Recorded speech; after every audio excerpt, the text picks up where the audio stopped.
the Hoffman Show on the Team 980. Always live as well on the free Odyssey app. Streaming live on YouTube at the Team 980. Happy New Year, everybody. Happy 2025, a year that, frankly, Anthony, is starting in a weird place for this radio show.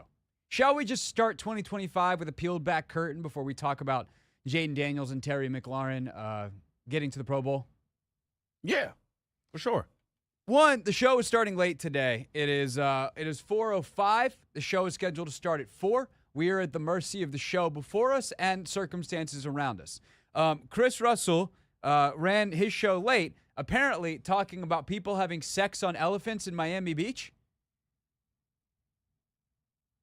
Wait a minute. I heard elephants. That's what I heard, too, as I walked past the studio. But sex on elephants? To go get my headphones. And then I walked in here, and I was like, you're running a little behind talking about elephants? And he goes, people having sex on elephants. And I was like, whoa, well, in that case, how could I blame you for running the show late?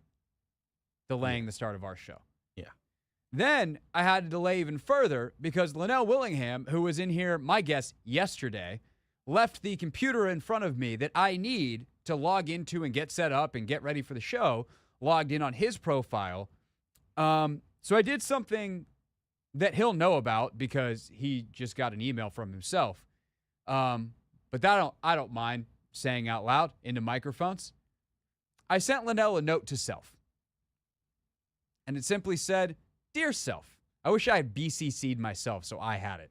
I no longer have access to it because I logged out of his account so I could log into mine and do the radio show. But I said, "Dear self, please remember to log out of the computer that I share with my colleagues before I annoy the ever-living hell out of them because they need to use their the computer on a short turnaround for their show every single day. Please remember this. I know you can do it. I have faith in you. All of the best." I think I signed the note. "All the best inside me," or something like that. All the best of me. And then I left his own email signature on it. That's a nice note. Just note he's going to get an email from himself, and he's going to be very confused until he reads it. And then I'm guessing I'll probably get a text. Because it's not exactly a mystery who that would be from at 4 o'clock, which is kind of my point. Yeah. So that's where we're starting 2025, Anthony. Great start to the show. Great start to the year. Great start to the month. Great start to it's Thursday, man. How many times yesterday did you think it was Saturday? Dude, I'm trying to tell you. I'm like, is it not the weekend? I have work tomorrow? It did feel like a Saturday. It felt like a weekend like crazy, man. It felt so Saturday because, like, obviously had worked. I did the show on Friday. On Tuesday, New Year's Eve, I did the show from home, which is something I typically only do on Fridays. And then to top it all off, and this actually does have relevance to the show today, not just story time with Craig. I met, my wife and I, Rachel and I met my good friend Adam Amin for lunch yesterday in Georgetown. So we're just walking aimlessly around Georgetown, which is the kind of thing that we'd be doing on a Saturday before Adam if Adam is in town to call Commanders for Fox Sports, we would do that. Here's the thing, though. He was here because he's the play-by-play voice of the Bulls on TV in Chicago, and he is calling the Commanders game this weekend, which is why he's going to join us at 5 o'clock today. So Adam is going to call in because at this point he's back in Chicago before he heads to Dallas. But like in my head, Adam is calling the game on Sunday. He's here. Rachel, and I are walking around Georgetown after getting a lovely lunch, and it is exactly the kind of thing that we have done on Saturdays when he's been in town before. So it felt extraordinarily Saturday. It was not. It was Wednesday. Today's Thursday, which means that we have sound for you from Cliff Kingsbury and Joe Witt Jr. We also have Never Read the Comments. We also have Dan Pizzuta because Adam is calling the game on Sunday. Adam is going to join us at 5 o'clock.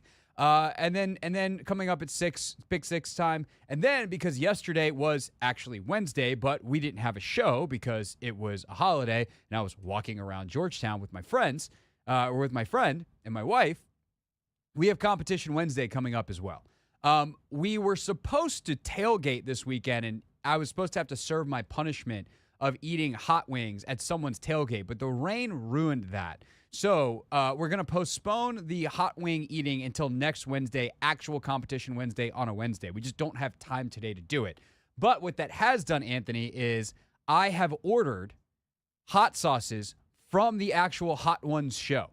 I have 2 that they consider 7 out of 10 hot that I am going to have at least 1 wing of each next Wednesday. So people can look forward to that.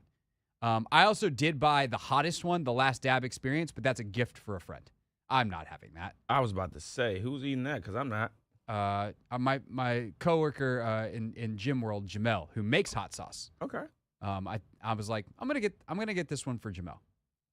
And then I also got Los Calientes Verde, because everyone on the show that eats the chicken wing with that sauce is like, this is delicious. So I got that one. Sounds good to me, man. Maybe on some of the extra wings I can bring that one, and you can have some of those. Looking Since forward to it. You don't like spicy foods. You've also never seen Hot Ones though. Nope. Did I send you a link the other day? I think I started to, and then I got distracted. I meant to send you the first episode of Hot Ones you have to watch is the Gordon Ramsay episode. But there's so many other good ones. So we're gonna get Anthony up to speed on Hot Ones before next Wednesday. The hot sauces are scheduled to arrive Tuesday. That's the current state of the show. When we get back, we kick things off in earnest. Now that we've gotten all of that out of our system, we feel better. We're locked in. We're ready to go for 2025. And Jaden Daniels and Terry McLaurin are going to the Pro Bowl. Just how amazing have their seasons been? Plus, at 4:30, how high should Jayden finish in the MVP voting? I'm going to ask Dan Pizzuta from the 33rd team. That coming up on the Hoffman Show.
It's the Hoffman Show. We're on the Team 980, always live as well on the free Odyssey app. Dan Pizzuta, 33rd team, going to join us coming up in just a few minutes. But right now, just how good was Jaden Daniels this season, and especially when he was throwing to Terry McLaurin? Well, on a baseline level, both of them are going to the Pro Bowl. Daniels, I believe, is the starting quarterback for the NFC. He got the most fan votes. He, Jared Goff, Sam Darnold are the three quarterbacks, and deservedly so. I mean, Jayden is right up there in so many categories. And Anthony, I have a bunch of stats from Next Gen Stats on NFL Pro that I think describe just how unique this season is, really for any quarterback, but especially for a rookie quarterback. Are you ready for the Jaden Daniels Statsapalooza? Hit me. Are you sure? Your voice kind of cracked there for a second. Oh, yeah, I'm ready. Okay. All right. I couldn't tell. I was like, whoa, is he actually ready? He's ready. First and foremost, what's the point of offense, Anthony?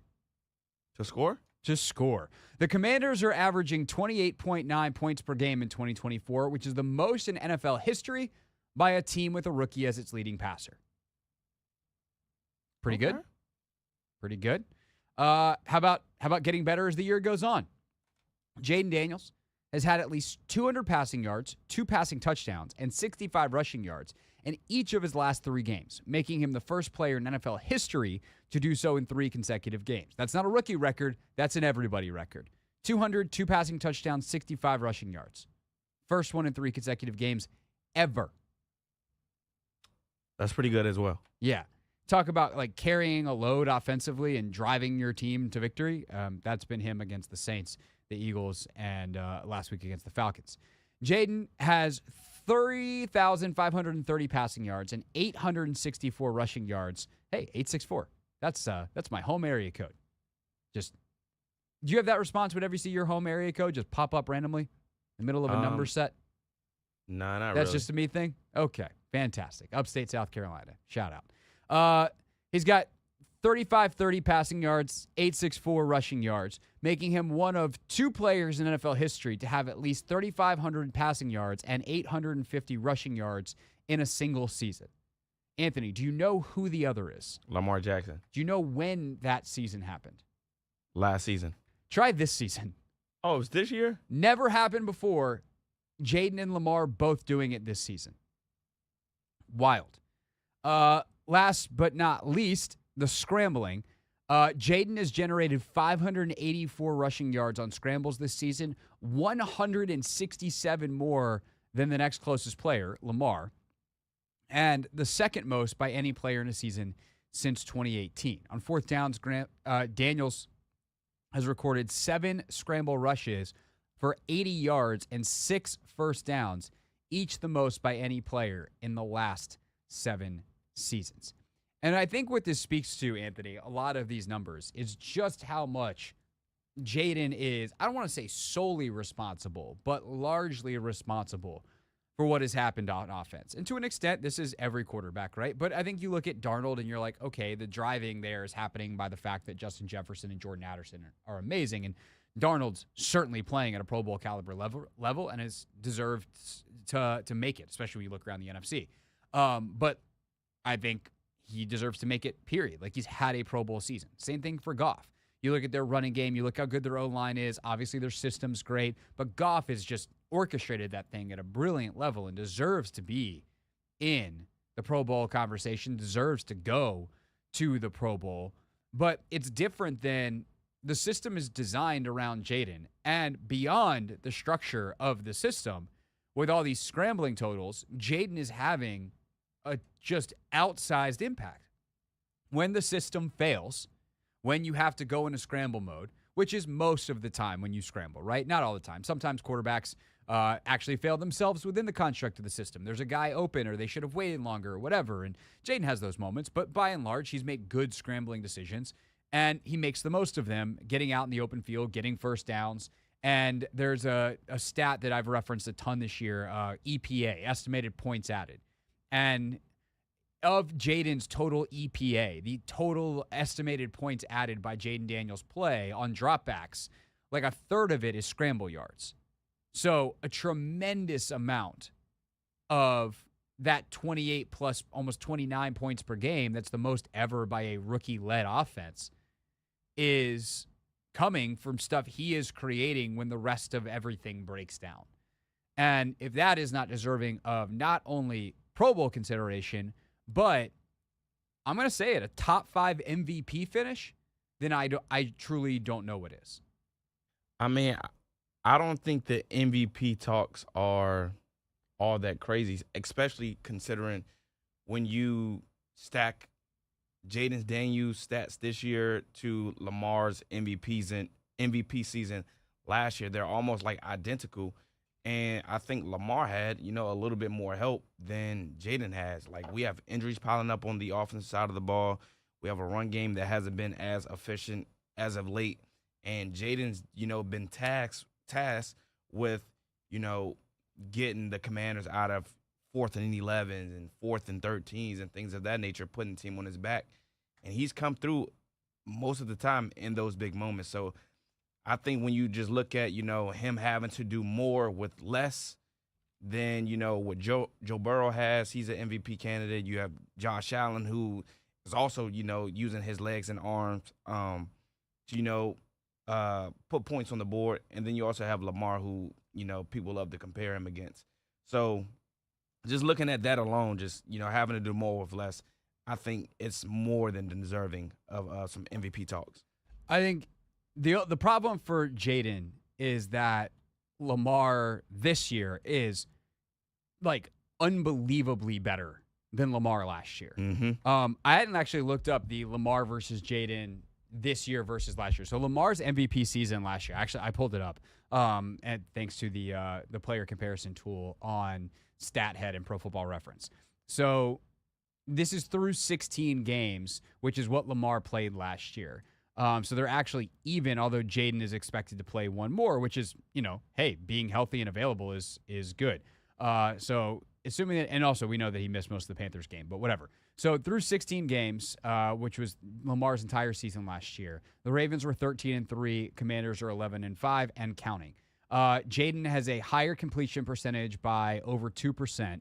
Jayden is currently behind passing yards by 158, I think. No, 148. So he'll presumably pass that this weekend. Lamar, more pass yards per attempt. Lamar, about 9 more pass yards per game. However, Jayden, 25 touchdowns and counting to Lamar's 24. Lamar, just 7 picks. Jayden with 9. Lamar, slightly better rating. Lamar, slightly more rush attempts, but Jayden is better on yardage and thus yards per attempt and has an extra rushing touchdown to go with it. So, needless to say, the numbers are MVP caliber for Jaden Daniels based off literally last year's MVP. Mm-hmm. However, just real quick, if I can bring this back up, we go Jaden Daniels this year versus Lamar Jackson this year. I need to get Lamar, age 27 season, 7th season. So this year, we're not even close.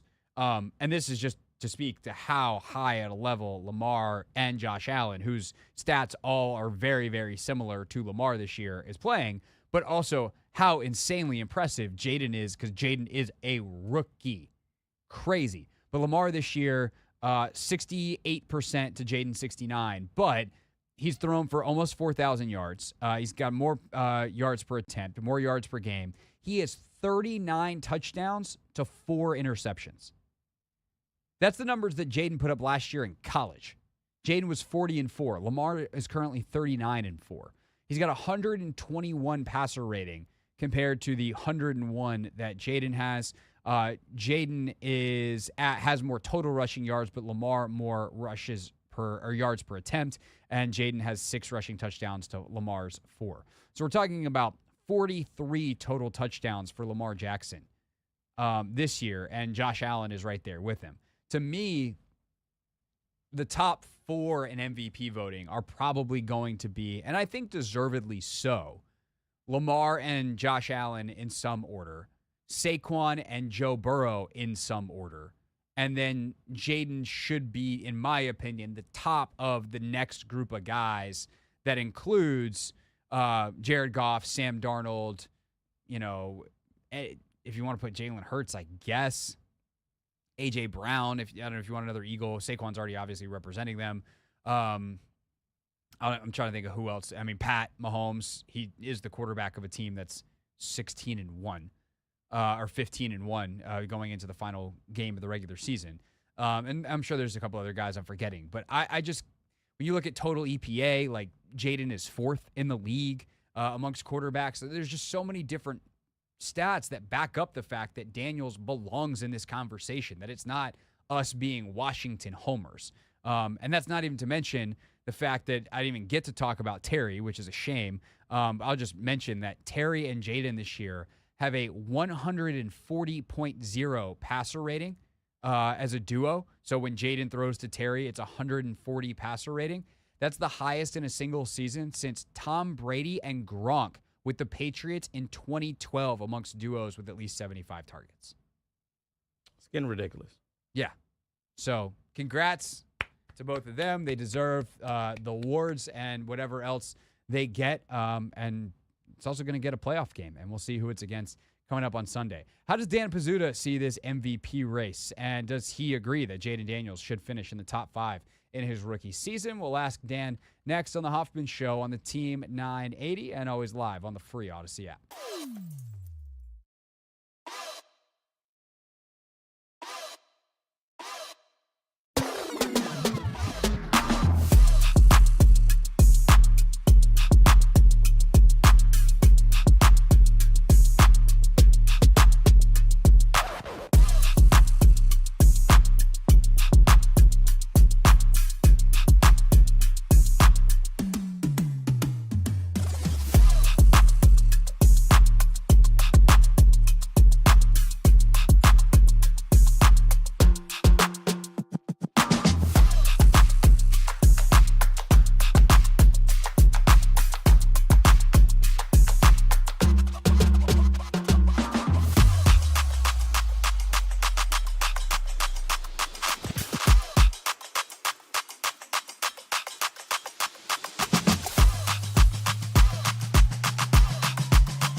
It's the Hoffman Show. We're on the Team 980, always live as well on the free Odyssey app. We are streaming live on YouTube as well at the Team 980 if you want to check us out in video form.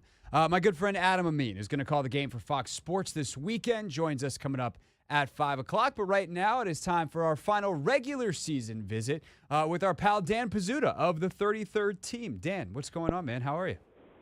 I'm doing well. How are you? I'm good. Happy New Year. Thanks so much for joining us. Our first guest of 2025, Dan. So, you got that one to put on your resume. That's fantastic. I am honored. So I'm excited to talk to you, as always, about all kinds of things. But I want to pick up with a conversation we were just having on the heels of Jaden Daniels and Terry McLaurin making the Pro Bowl. How, I don't think you have an official MVP ballot, but really, Dan, don't we all have a ballot? How high will you have Jaden Daniels finishing, do you think, in your MVP race?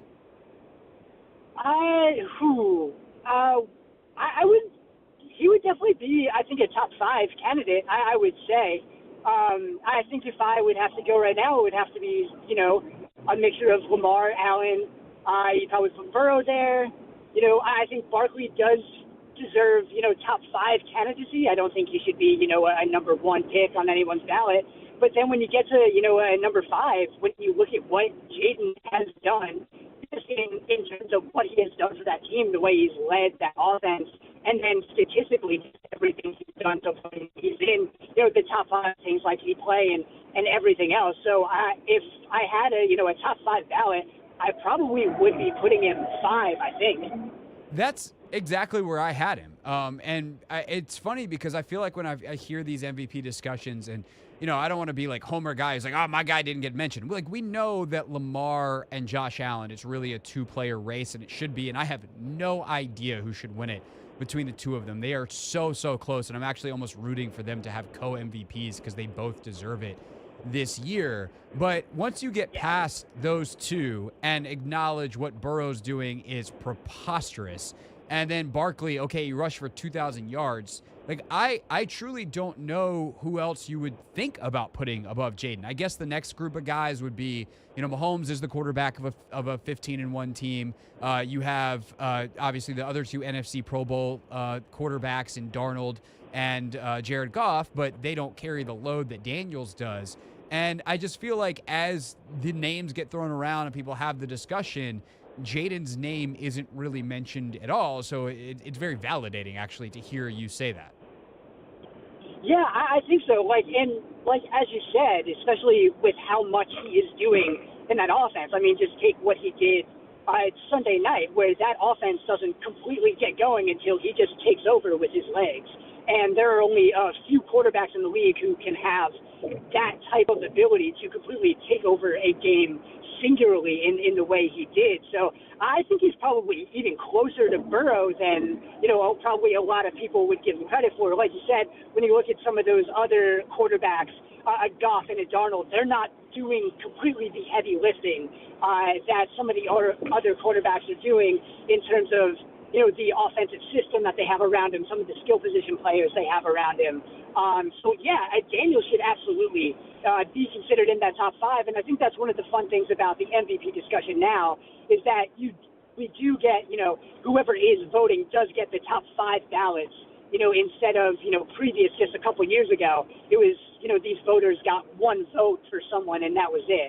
So the fact that they have broadened how many players you can vote for, I think it does have some more fun conversations that we can have about some of those guys who should be filling out, that bottom of the top 5.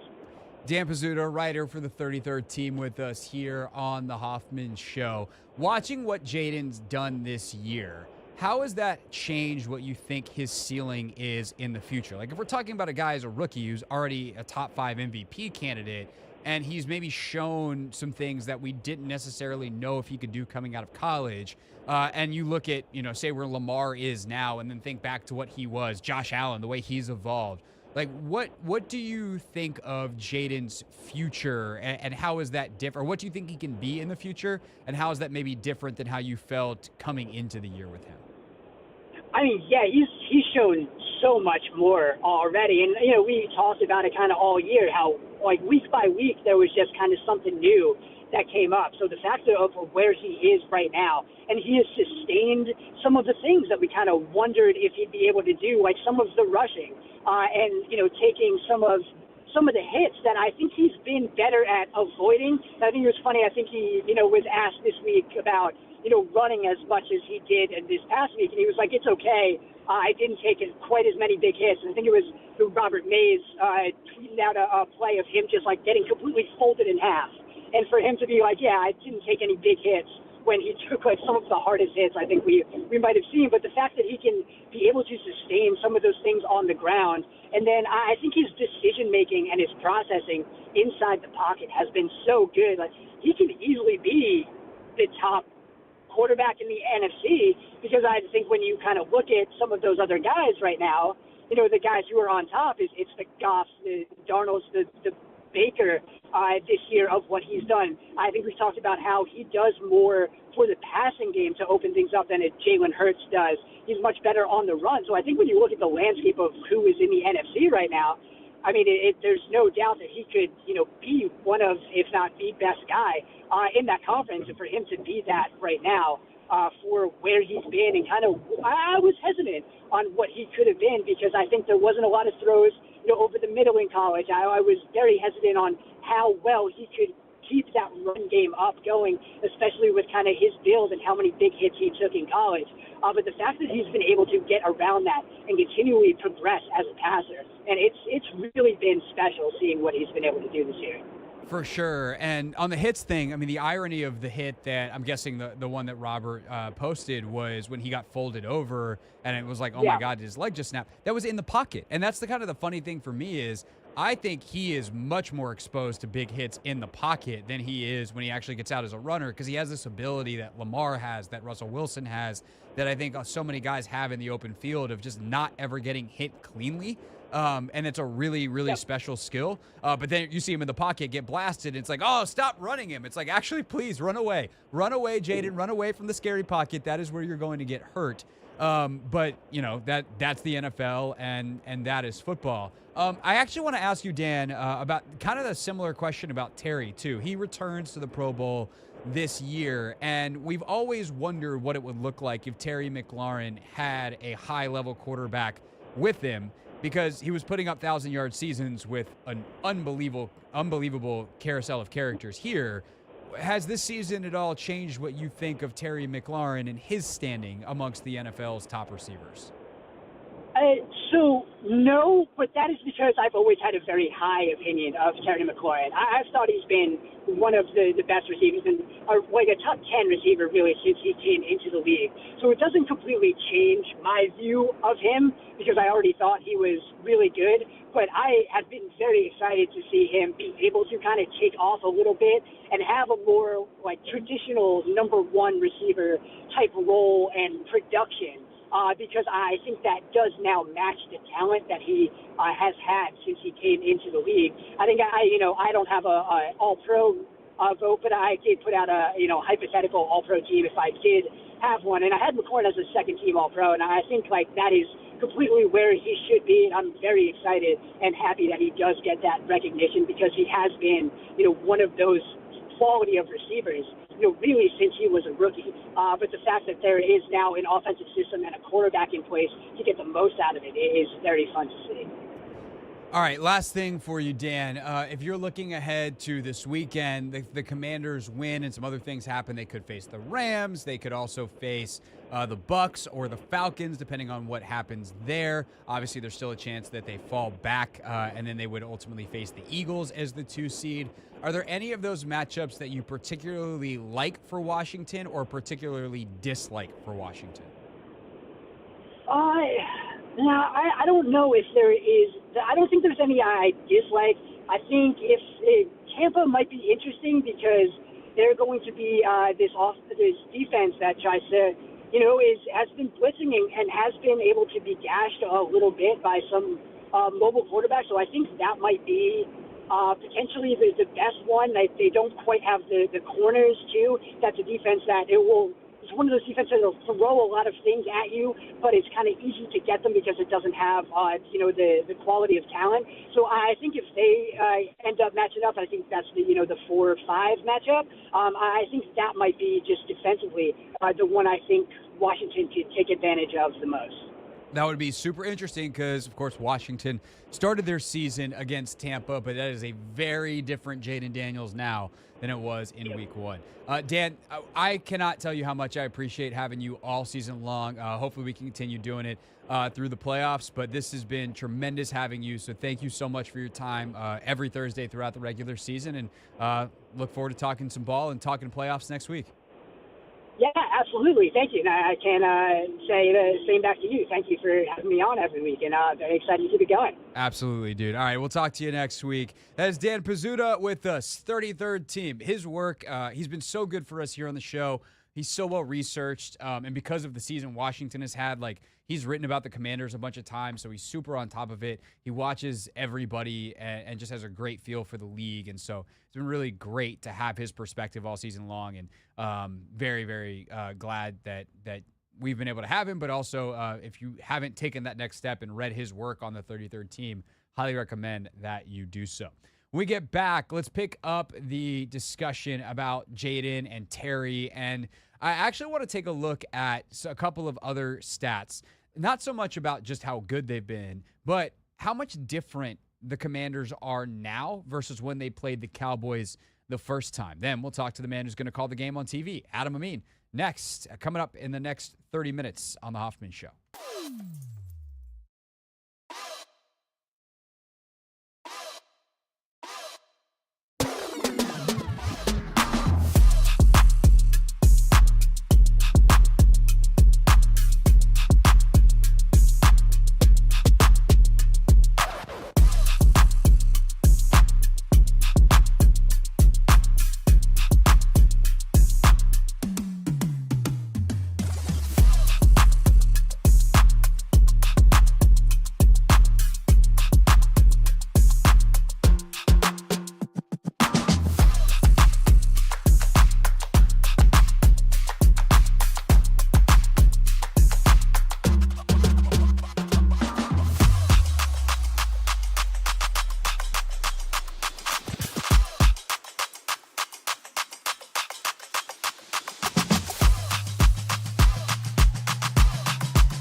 Adam Amin, Fox Sports, joins us 5 p.m. here on the Hoffman Show. We should also shout out, Anthony, not just a big day for the Commanders on the awards front, but Alex Sarr named the Eastern Conference Rookie of the Month for the old Zardos. He's been playing well late, starting to hit some threes.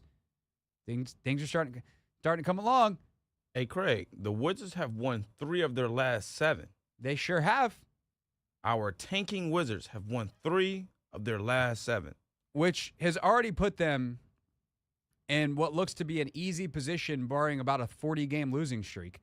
Knock on wood, of not being the Bobcats, which I think it's the 2012 Charlotte Bobcats that won 7 games and are the worst team in NBA history. Yeah. We were trending that way for a while. We were. But the cool thing about just needing to win 11 games or 7 games is that a three of 7 gets you dangerously close. Yeah. So that's good. They just need to have the worst record in the league. But also, they're playing the youngest roster in the league night after night after night after night. And even younger than they anticipated. So if they can start playing even not even 500 basketball, but if they could go 3 of 8 for the rest of the year on average with this young of a roster, sign me up. And it's a reminder to have some patience. I mean, the NBA season is, what do we have? 82 games. So how many games are they in right now? What's their record? I think they're about 38 games in, 36 games, something like that.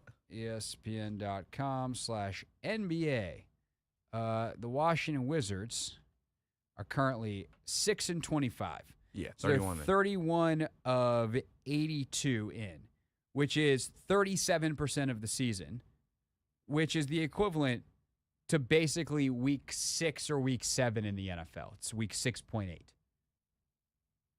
So if a team is, 2-5, you're in a bad way, but your season isn't over. And if you're a bad team and then you go on to win win one of your next 3, and then you're 3 and whatever, and you win, then go on to an actual winning streak, and all of a sudden you're 4-7, floating around, and you're truly trying to be bad, you'd be like, okay, well, we'll finish with 6-7 wins. That's not terrible. Do that. That's kind of what the Wizards are, except for they're totally different sports. Just the point is, it's week 6 in the NFL of the NBA season, if you will. We're still in October, except for it's January. Better watch out for them, man. Better watch out for them. They've also played the Celtics 17 times. I know. I don't know why we play them so often. Yeah. So, whatever.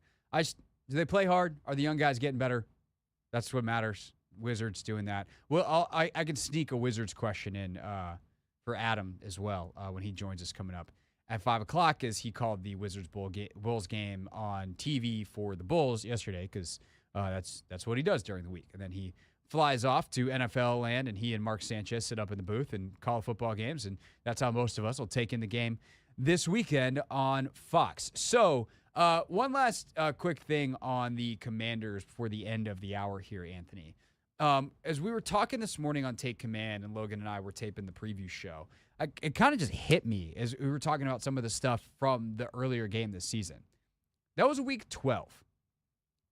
In hindsight, Jaden Daniels' rib injury was still affecting him that week more than I think we realized at the time. There were definitely other factors, and they were telling us that it was, and I know I pushed back on people, so my bad, y'all. My bad. But I think once you've seen him get back now to this level, you're like, oh, yeah, no, clearly he could say that it wasn't affecting him. And I think if you squinted your eyes, you're like, no, I see the Jaden Daniels we've seen all year in here. And the Cowboys did a good job on this defensively. And the Eagles' defense is great. And this and that. And it's just very clear that there is a different pop to him now. Which is interesting because in that game, it's his worst game against pressure this season. he was, I believe, 2 of 11 with 2 picks against pressure. He's been great against pressure most of the year, in part because he escapes it and runs. Not that I shouldn't say he's been great. He's been solid against pressure, because there are certainly times that he has taken sacks. There are certainly times that he's been tried to escape and can't, where he probably, if he is more experienced 2 years from now, just throws quick and gets the ball out versus trying to make a play with his legs. But he definitely can make a play with his legs, and he's definitely more advanced as a passer now, and he's got more quick twitch to his throwing motion than he did earlier in the season. So I think that is a huge difference to watch for, not to mention Demarion Overshone is out for this game, and he played extraordinarily well the first time around. And to top it all off, Anthony, that was kind of the last week of the Terry frustration, of like left side Terry, where he doesn't move around at all.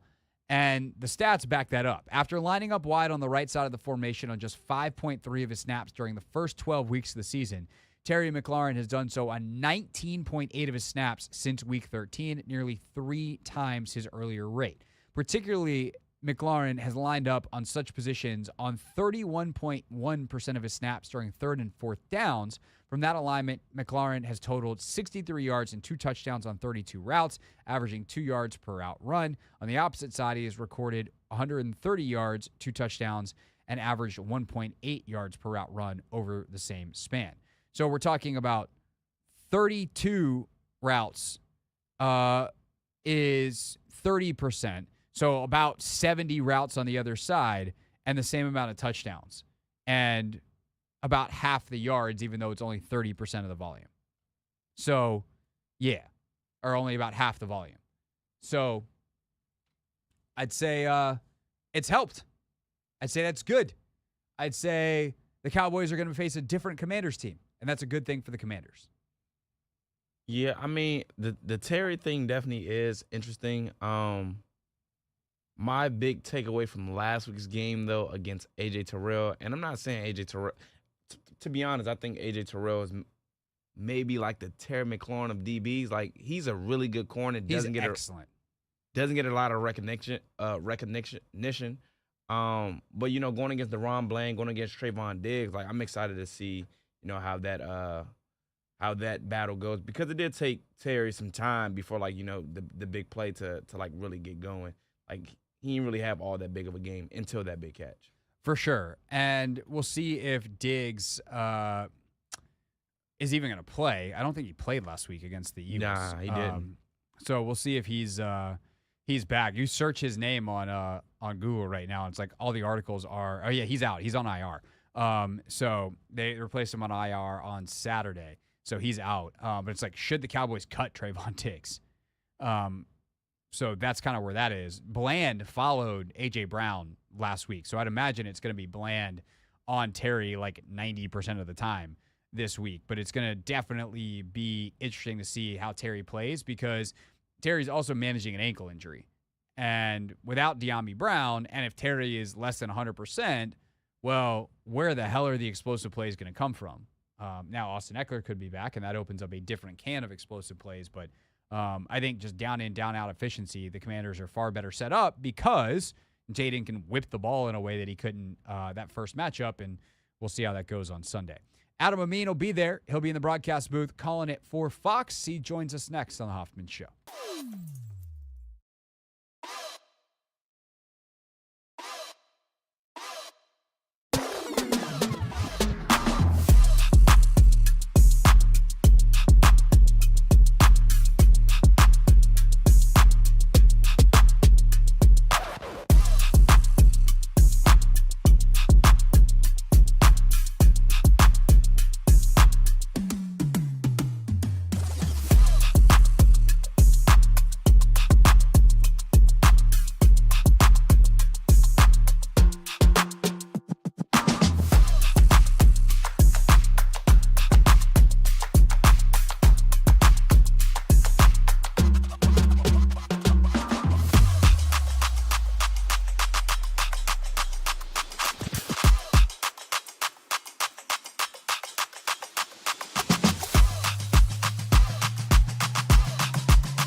the Hoffman Show on the Team 980, always live as well on the free Odyssey app, streaming live on YouTube as well if you'd like to watch at the Team 980. 5 o'clock, it is time for Not My Beat. Today's top story from the perspective of someone who's there. You are looking live. This just in. Not My Beat. Last night, Adam Amin was here. He was calling the Bulls-Wizards game on Bulls TV, and Sunday, he'll be there. He'll be calling the Commanders and Cowboys game on Fox. Hello, my friend. How are you? What's happening, pal? How are you? Good. Long time no talk, you know? It was a good sandwich yesterday, by the way. Yeah, it was. We can give a shout out. Yellow in Georgetown. Excellent work as always. One of the best lunch spots in the area. And if you were there yesterday, you might have seen us hanging out in the corner, having a pita. However, then you went to Capital One Arena. We're going to talk mostly about the Commanders in a second. But Adam, you've seen a rare thing. You saw Wizards win last night. Alex Sarr today named Eastern Conference Rookie of the Month. As someone who's been calling the NBA for a while now, like what did you see from Sarr, getting to watch him up close, that maybe gives Wizards fans a little bit of hope in a season that has been mostly hopeless? Exceptional length, obviously, and that speaks to his shot blocking prowess. How quickly he moves around the elbow. I really like how he moves around the top of the circle and around the elbow area. And I'm sure that's a little bit of a nod to his European basketball upbringing, just in the sense of how maneuverable I think a lot of the bigs in Europe and as you see more and more in France are becoming. That's something that we discussed last night, just the French influence of some of the younger players on this roster, whether it's George or Koulibaly or obviously Sarr. We saw Tijan Salon for Charlotte the other night. We're going to see Victor Wembanyama on Monday when the Spurs are in town in Chicago. But I think seeing how maneuverable Alex Sarr is around the elbow area on the offensive side, he moves quickly. It's not slow. It seems like he processes things very well. So there's a lot of really good stuff there. And then, like I said, just the length and the recovery ability, even if he does get beat, that's something we've seen with the likes of Rudy Gobert and Wembanyama, guys who even if you beat them somehow off the dribble, they still have the length and the reach to be able to recover defensively. So there's a lot of good stuff there. There's a really good foundation. And then it's just a matter of coaching, development, opportunity, reps, and you see what happens when he gets those opportunities. He had a great week. No doubt about it. And, shots starting to come along a little bit. We'll see what happens for him in the long term. But we do have you because you have the Cowboys and Commanders on Sunday. And I believe we had a different lunch about a year ago. You were here for, I think it was like week 17, one of the last games of the season. When you think back to where the franchise was then, they're on the verge of all these changes that we don't know exactly what's going to happen. We know changes are coming. Josh Harris has been in for a season, hadn't really started making moves yet. Compared to where they are now, and you think about how you're going to try to contextualize that as you and Mark Sanchez open the broadcast on Sunday, how do you go about thinking about that? Yeah, I mean, you first look at, I did the first game, right, of the Josh Harris era, and, that game against Arizona where, for the first time in a few years, it felt like there was a decent amount of energy and juice in the building. And then you look back to last week and in overtime and how hyped up that crowd looked. Just watching the Sunday night game that went to OT and got Washington into the playoffs. I just look at that 30 some odd game, almost 40 game span, and it's pretty incredible. And I told you this last year, just the feeling of going into the building and going into the facility just last year was different because we did the first game, we did one of the last games, and just the lightness of the facility and the employees. And,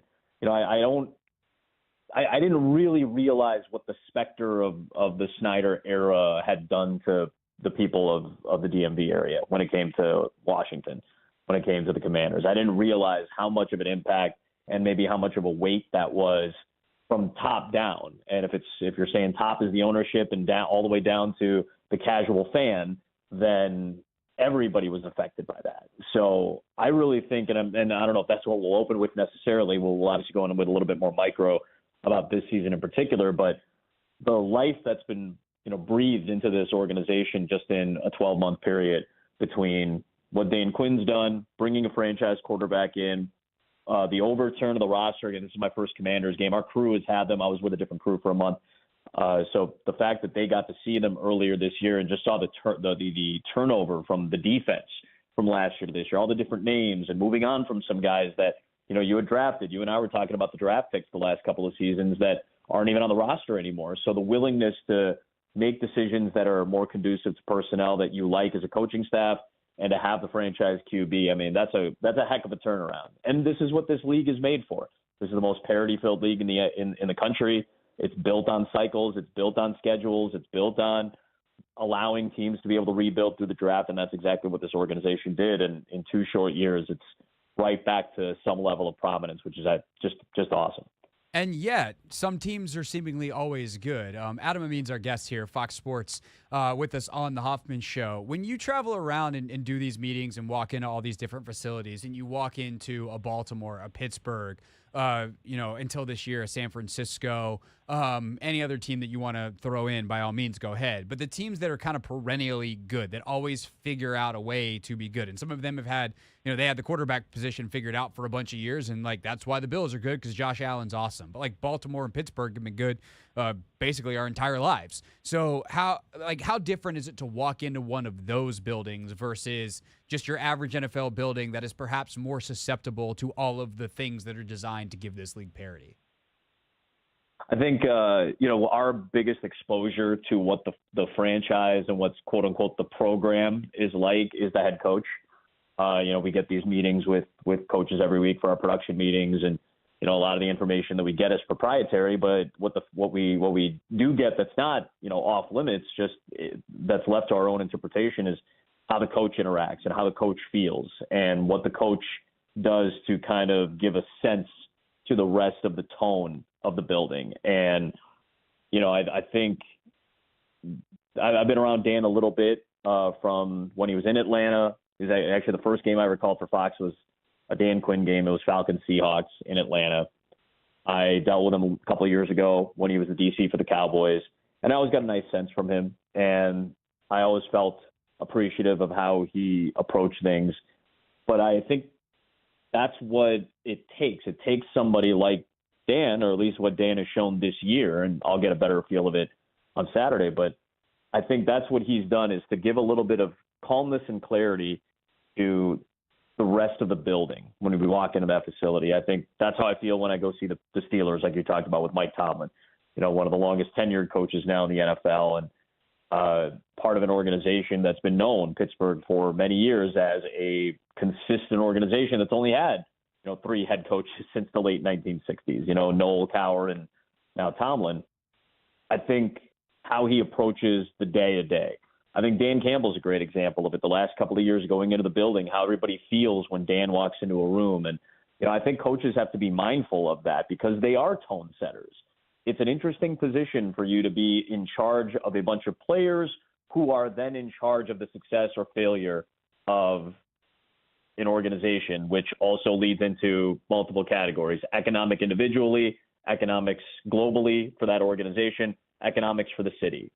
A lot of money rides on these guys, and they have to understand that. And I think the guys that do are the ones that, not necessarily they're focused on the money aspect or whatever. I just mean that they know that their attitude and their tone setting is going to go a long way into influencing how an owner feels, influencing how players feel, influencing how the staff around the building feels.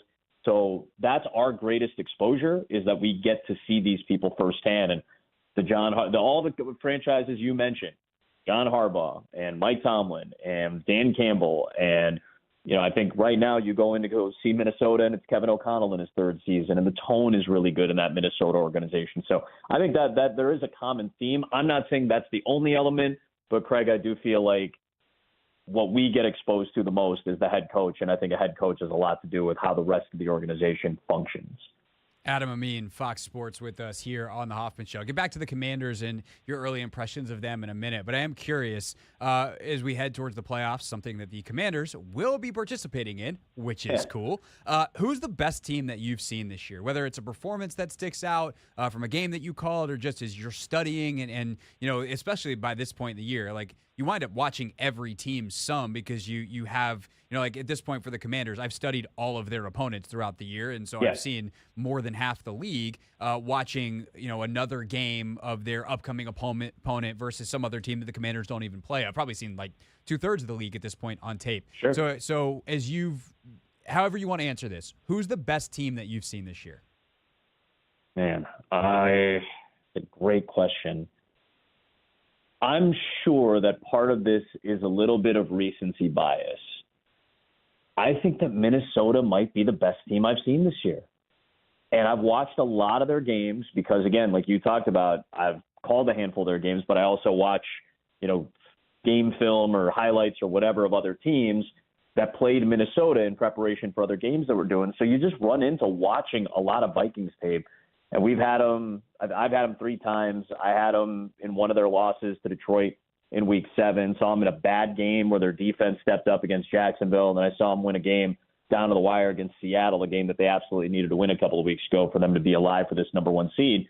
And as much as I kept telling myself, I don't know, man. I'm not sold. I'm not sold midway through the year. Darnold had a bad game against Jacksonville. I don't know.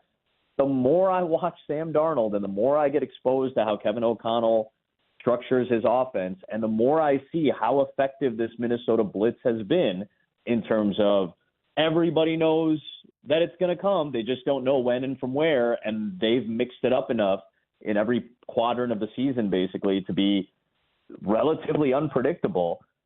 The only questions I had about this team were midway through the year left tackle when Christian Darrisaw got hurt and Sam Darnold.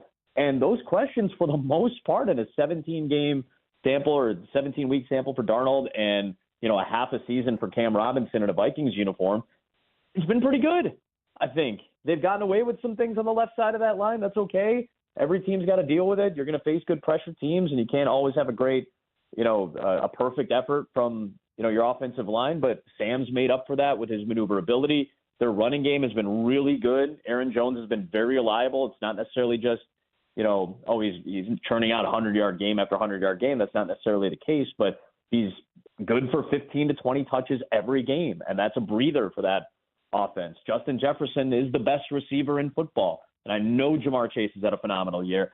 Justin Jefferson, to me, is the best receiver in the game, and their defense has made the right adjustments week in and week out, and at this point of the year, I'm looking at lack of flaws. And every team's got them, but I feel like Minnesota's done as good of a job as any team of stabilizing, neutralizing, or mitigating most of their flaws with sheer talent of other positions on that side of the ball or by players playing way above what maybe we expected them to play at. And that's where Sam Darnold has been, and that's where that defense has been. And to me, they've been about as close to a flawless team or close to a solidified team as I think there is in the league. Adam Amin, Fox Sports, with us on the call this weekend. Cowboys and Commanders from Dallas. So when you look at this Commanders team, if you guys are going to start talking about the micro of the season, I'm sure you start then with Jaden Daniels. What did you think he could be coming into the year based off what you saw at LSU, talking to your friends that call games, and especially in the SEC, and kind of hearing some stories? And then what do you make of what he's actually done now, starting the Pro Bowl and doing all the things that he's, or being a Pro Bowler and all the things that he's accomplished so far with, this final game and the playoffs still to go? I think he's handled everything very, very well. And this goes back to obviously what he was doing the last couple of years at LSU, and really in particular last year when he won the Heisman. But I really feel like for him to come out of the gate strong, I mean, he was well prepared, right? We saw that very high completion rate right out of the gate. And obviously Cliff Kingsbury deserves some credit for that, and structuring an offensive game plan around a player that has a pretty expansive skill set. I don't know who said it. Somebody said he's like a right-handed Lamar Jackson, which I thought was an interesting comparison. And I don't think that's all that far off. I mean, considering the rushing average that he's been able to put together, his really good feel for when to scramble. Like we saw it on Sunday night, right? And Craig, I know you have done, your film study on this too, where he didn't pass the ball particularly well against pressure, but he felt pressure and he ran pretty much when he felt like that play was going to be broken up, and extended when he needed to, but just kept taking profits. And we talk so much about quarterbacks, especially young quarterbacks.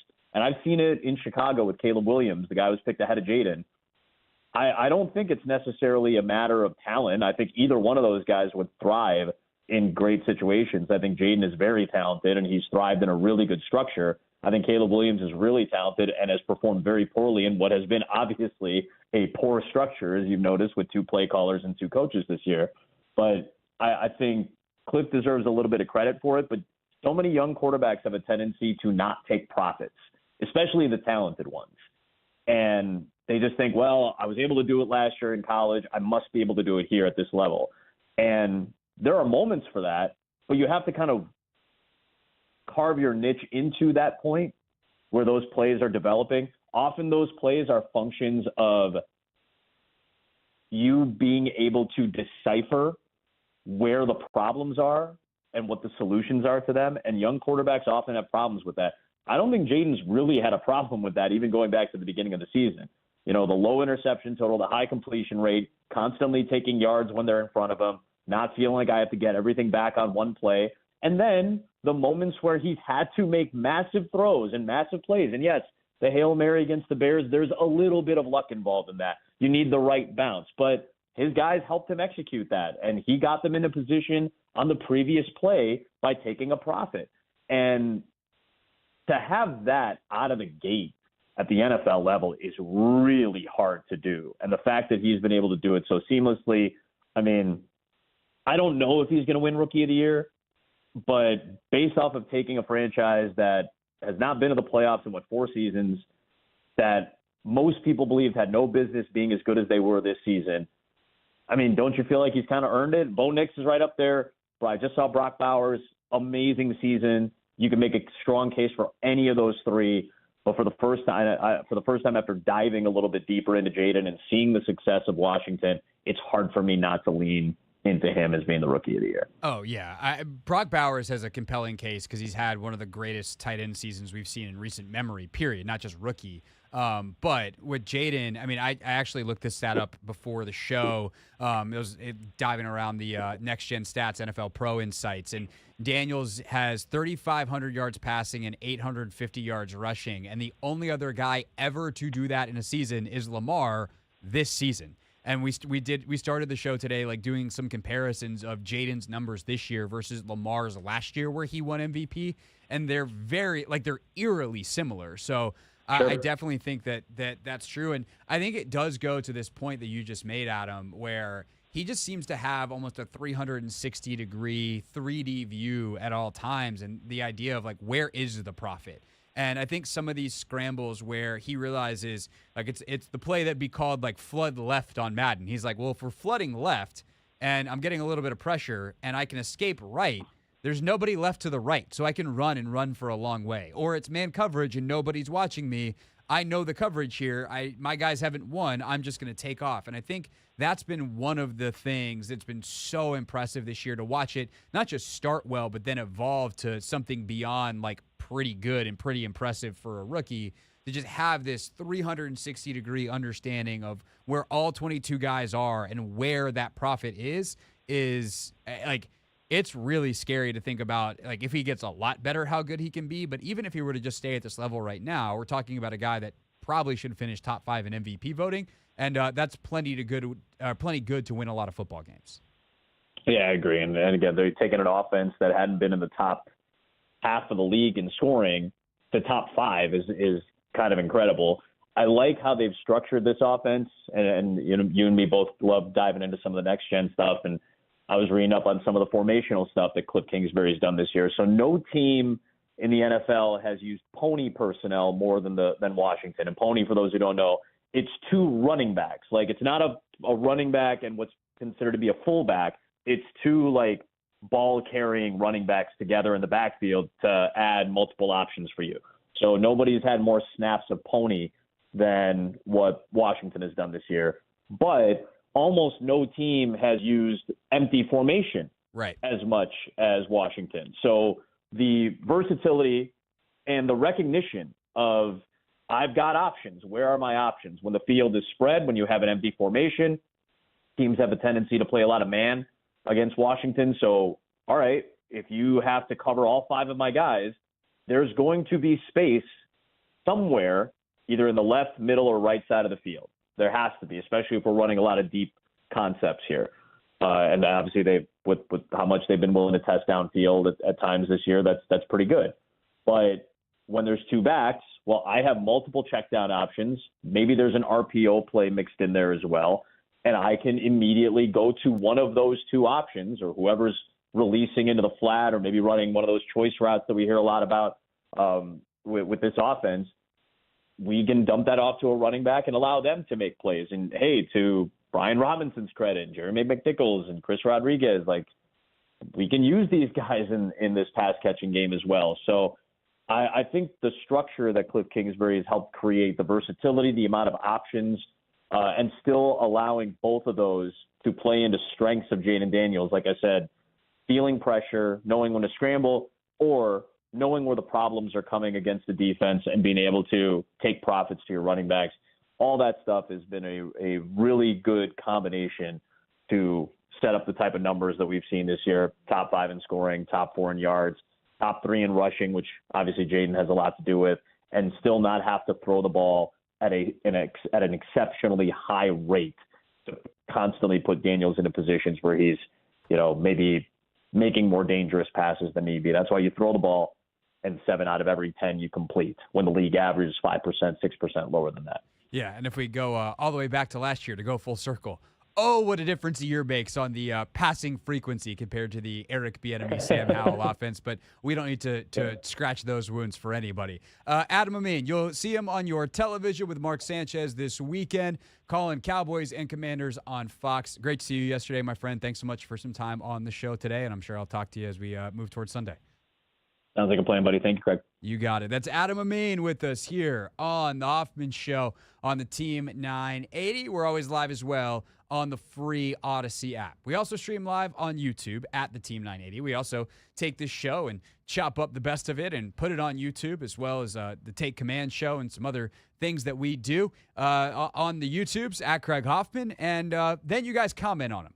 And then we read those comments, even though we know we probably shouldn't, because it's not good for our mentals. But it's good entertainment. And never read the comments, the radio segment. It's all that coming to life. Next.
It's the Hoffman Show. We're on the Team 980, always live as well on the free Odyssey app.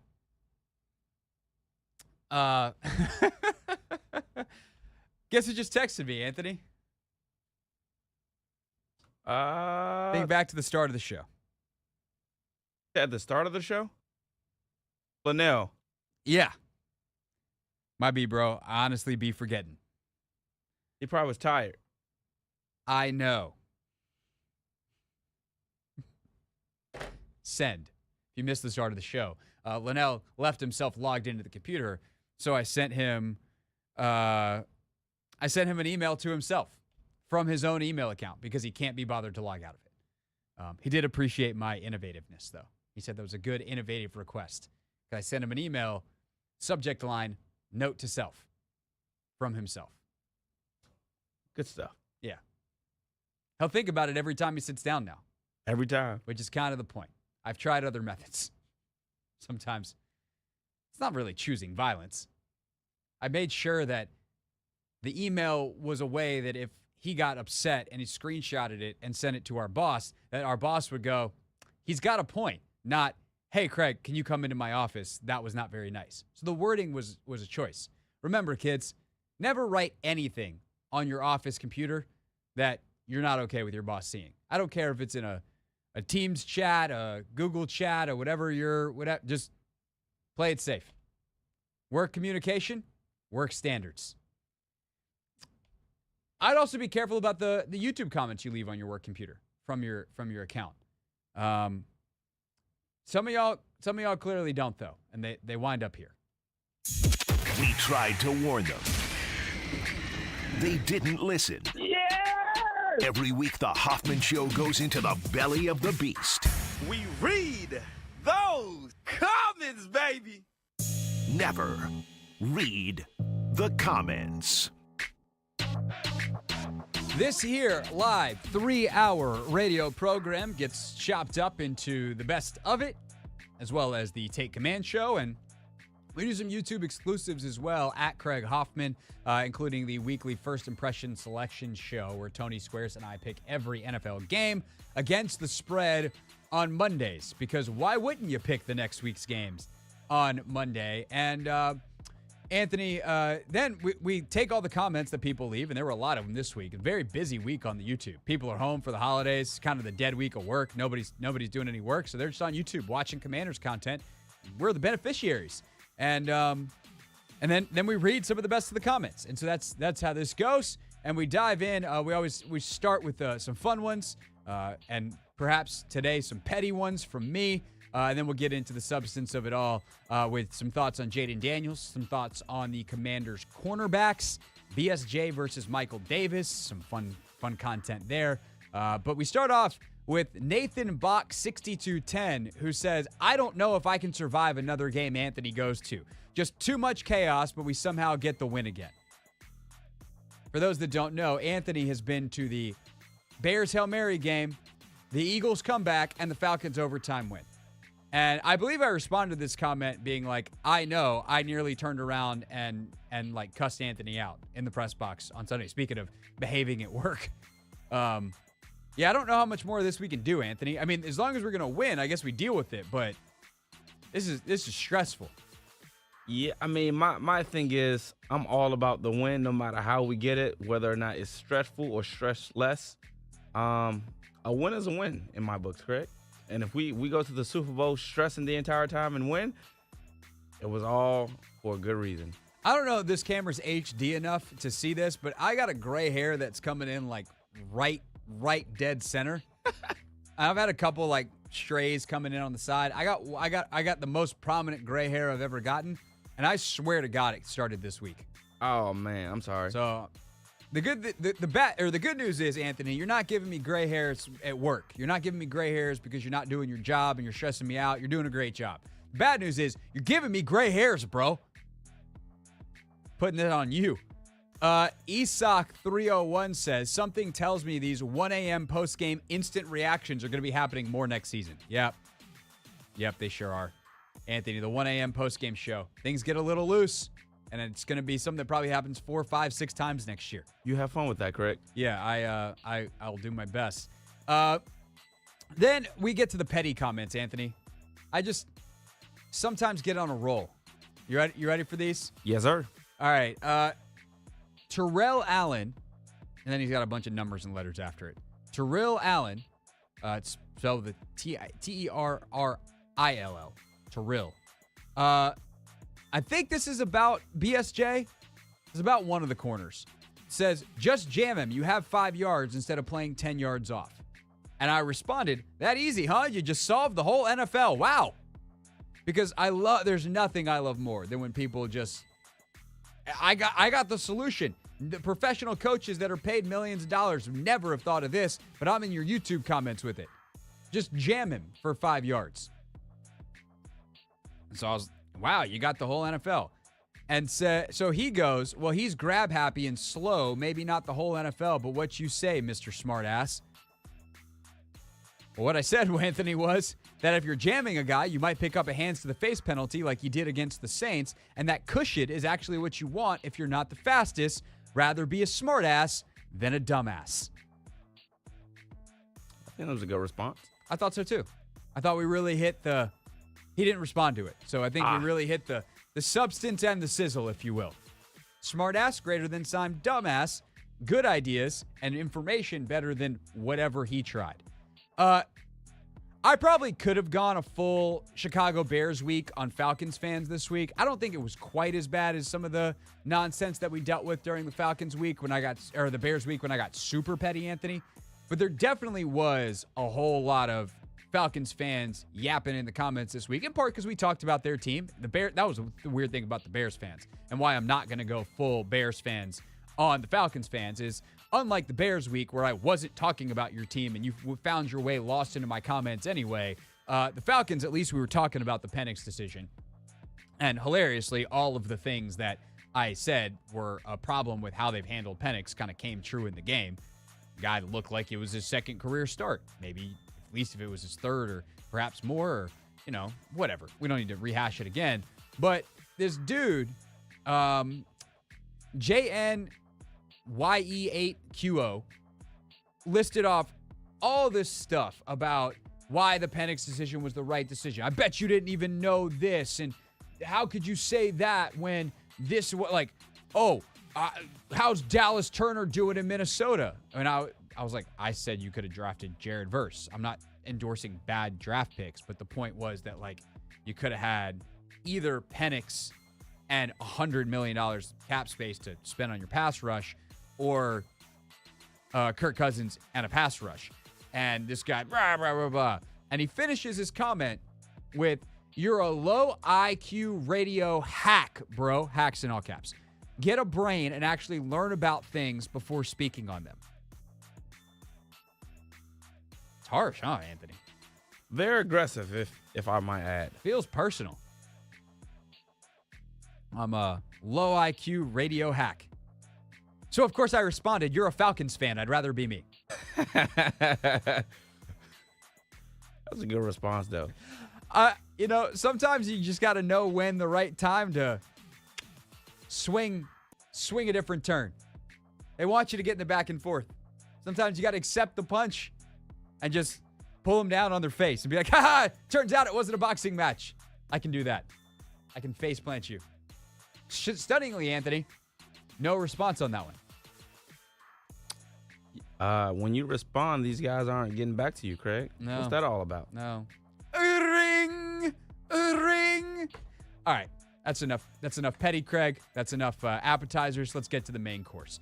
Of course, one of the big talking points of the week for the Commanders is, what the hell do you do at corner? Because Marshawn Lattimore, his hamstring injury is a problem. He was a DNP yesterday. Anthony, did he practice today on Thursday? He did not. Yikes. So, looks like Washington again is going to have to decide, do we go back to Benjamin St-Juste or do we start Michael Davis? Now, we have spent much time this year with comments on how awful Benjamin St-Juste is. That not only is he the worst corner on the team, they can't believe that he's playing, but he's the worst corner in the NFL and maybe the worst corner, Anthony, in NFL history. And so then they insert Michael Davis, and boy, have the comments changed. Dr. _Ice. I rather them start the practice squad cornerback than Michael Davis. Some people just never learn because, again, I'm not trying to tell you that any of these corners are good. What I am telling you is that they're better than what's behind them, which is what I tried to tell you about Benjamin St-Juste and Michael Davis, is that, hey, the reason St-Juste should keep playing is because he's better than Michael Davis, who's the next guy up, who's better than the guy up behind it. These fools just want to keep going down the list. Like Joe Witt Jr. hasn't been one of the best defensive backs coaches in the NFL for 2 decades. Like Dan Quinn hasn't been around premier secondaries and premier corners for 2 decades. And think that they know better, having seen 0 snaps of these guys, than Quinn and Witt. I mean, the thing is, like, he's tried to, change. Like, you guys asked for change. He went to Michael Davis, and now you guys are asking for him to change back, and it's just like, I think he knows what he's doing. Careful what you wish for. Yeah, that too. Spicy pepperoni, which either I copied and pasted wrong or is one eye short of spicy pepperoni, says, as much as I crap on St-Juste, I do love his utilization playing 15 to 20 snaps a game against not number 1 receivers. It's just unfortunate a worse corner was starting ahead of him. Jamichael D says, I don't want to see Davis on the field for the rest of the season. I thought Benjamin was an issue until I saw Sunday's game. Damn near cost us the game, though. I do believe the Zebras were ticky-tacky with the calls, kind of like last week with all the Lattimore PI calls, but we are in, so let's go, boys. Yeah, I mean, this is the thing. Now people are going to get really mad at me in the comments.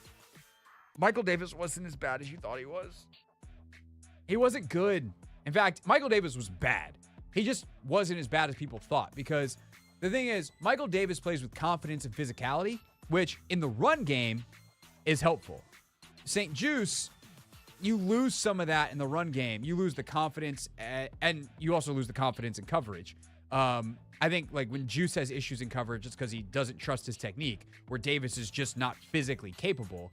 And I think that when you look at the run game stuff, like Juice, you lose a little bit because he's just not physical and as strong and as powerful as Michael Davis. And even though Juice had a couple of really nice run fits last week, you see a key play late in the game where, Benjamin St-Juste probably takes on a block from Drake London, and hopefully you can make a play where Michael Davis blows Drake London up, who's an excellent blocking wide receiver, and there's a play made in the backfield. So the idea from the first commenter of rotating them, I actually like. Because I do think you can play some cover 2 looks with Michael Davis. And so in cover 2, your corners aren't responsible for a ton of ground. He's responsible for the flat area up to about 10, 15 yards on the sideline. And so there's just not as much downfield sprinting responsibilities. And on the hitches and the comebacks, he can be a little bit quicker and a little more aggressive because he's not responsible if he gets beat deep. If you want to hit a cover 2 corner with a double move, that's fine. He's just going to play underneath you and let the safety come over the top and hopefully pick the ball off. So if you can get away with 15, 20 snaps of Michael Davis, where especially there's some heavier personnel on the field for Dallas and you think they're going to run it, great, do that. And then let Juice take the majority of the snaps. I would go back to Benjamin because I think he has the higher ceiling, and let him be the coverage player where you mix it a little up more, or mix it up a little more. Like, okay, if we have to play man, like we can man him up, and we can also have him play some cover 3 and some quarters and some things where there are some deeper responsibilities down the field. Is it going to be perfect? No, it's definitely not going to be perfect. And the bigger the situation, the more nervous I get.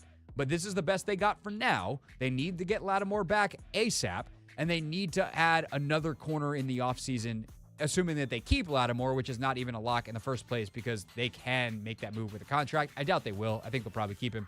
But they need 2 new starting corners next year compared to what they started this year with, and I think that is certainly obvious at this point.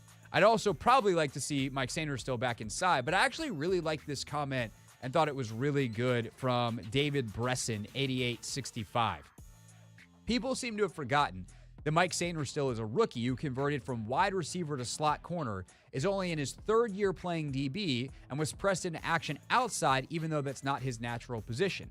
He's getting by because he has good ball skills and technique at the catch point, so he'll sometimes get PBUs when he should be giving up catches, but that's going to be a high variance. It should be expected that he'll have good moments and bad moments. He's not a lockdown outside corner by any stretch of the imagination.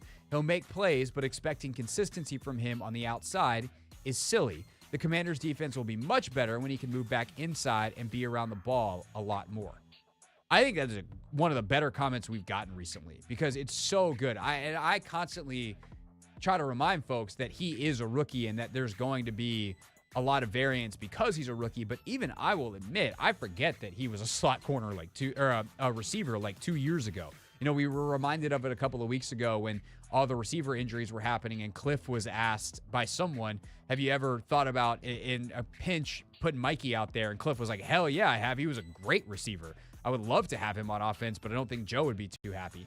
And so outside of that, you just kind of forget about it. And yes, because of all of the things that the comment said, and to emphasize, corner by its nature is a high variance position, which I think Commanders fans over the last month have gotten a much better appreciation for than when they spent their entire lives just yelling at Benjamin St. Juste. You see the variance not only in Michael Davis, but you see it in Marshawn Lattimore, and you're reminded, like, playing corner in the NFL is hard. There is one lockdown corner in the NFL right now. One. That's it. It's Patrick Surtain in Denver. Outside of Surtain, everyone else has experienced pretty wide variance and at least 1 or 2 games this year. I mean, we're talking Sauce Gardner. We're talking anybody that you want to mention. Kenyon Mitchell, like, rookie, vet. It's just a high variance position, and this is the history of the position, too, right? You know, you get in a certain scheme and the right fit, and you're Nnamdi Asomugha and you're a Hall of Famer, and then 2 years later, you're out of the league because you go somewhere else and it's not the right fit for you. You know, obviously we saw it here with William Jackson, but go back to any top cornerback contract basically of the last decade, and they're almost all failures because guys have switched systems and it hasn't worked in their new setting. So, this is the nature of the position, and hopefully Mikey can get things straightened out because last week was a rough one for Sainristil on the outside. We also had Jayden and the film review, the Take Command Tape Tuesday. And what was interesting about this one, Anthony, is what people latch onto in the comments sometimes is kind of funny. Logan made a comment that he thinks Jayden runs probably a 4.5, 4.6. As we're just talking about his ability as a runner. And, you know, he's talking to people, or he referenced, you know, what people thought he would have run at the combine and talking to some folks around the league. And people just lashed onto that and were really mad at Logan. King TC, which I don't think stands for Take Command, but King TC 1644 says, Jayden at the very least has to run a 4.4 flat. I'm tempted to say he runs 4.38, 4.39. No way you get up to 21 miles per hour and not be a very low 4.4. Illmatic 50 or 555. There's no way JD is a 4.5 or 4.6 in his 40. I'd be willing to bet he's 4.3 to 4.4. You heard Joe Witt say he's been used to being the fastest and best athlete on the field his whole life, and it's the same way at Washington. Jacob Murphy. Daniels ran a 4.5 at ASU 3 years ago. He's probably a 4.4 guy. Some scouts predicted he would have run a 5.25 at the combine. Google it, Paulson. If I had to guess, I'm guessing Jayden's a 4.48, 4.4, like 4.45 to 4.48. He's not running a 4.25. And also, to run a 4.5, you have to average over the 40 yards. I looked this up before the show, 18 miles an hour. So if you're starting at 0 and your first 10 yards are spent accelerating, almost half your 40-yard dash time, or like 45-ish% of your 40-yard dash time is your first 10 yards.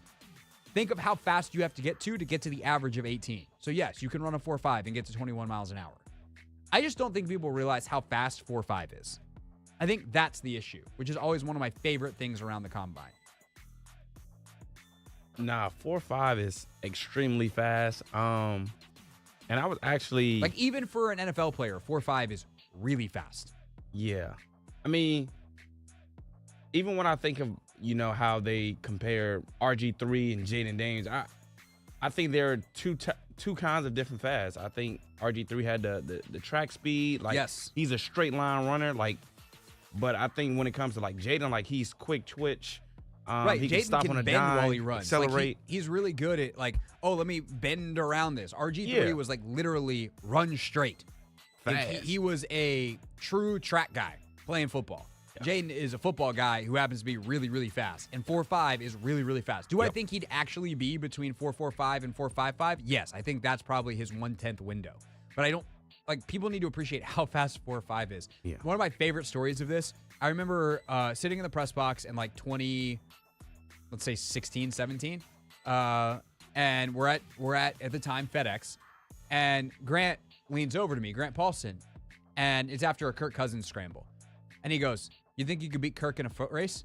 And I was like, "No." He's like, "He only runs like a 4.8."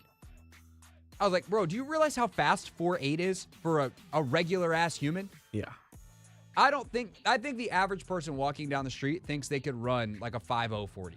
That all these offensive linemen that run a 5.1 at the combine, dog. For athletes. If I went down and picked the next 10 people I saw on the street, I bet you over half of them couldn't break 6. 6 is a stretch. I mean, depends on what neighborhood we're in. Okay, DC, yeah, I guess. I was about to say. We're in a bit of a younger area. At least, 5'7", All right. at least, but also probably 6. Especially if I don't teach them how to start. Yeah. The average person, I can take 2/10 off just by teaching how to start. That's good coaching. Help right there. me, Craig. I can do that if you want to run a 40. We actually, that was something we were gonna do at one point. Yeah, we need to run the 40 before I retire. We'll do that leading up to the combine. We'll Okay. put that down for sure. That's gonna happen. That was a bit that we were gonna do a long time ago. You and I are both gonna run 40s leading up to the combine. All right. Last but not least, little dessert here. I got no setup on this one, Anthony. I'm just gonna read it, and I'm gonna read the reply that it got. Michael Romette, 4846. Is it weird when I think of Luke McCaffrey's face, I see Craig Hoffman? And Jack Up 10, not Jacob, Jack, Jakup 10, says yes. What does that mean? Let me look up. It said Luke McCaffrey. Luke McCaffrey and me. Here's what I'm gonna say, Anthony. We don't all look the same. Oh. Pick 6 is next.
It's the Hoffman Show. We're on the Team 980. We're always live as well on the free Odyssey app. And we have, before we get to our pick six, Breaking news. Oh, snap. News is broken. Breaking news.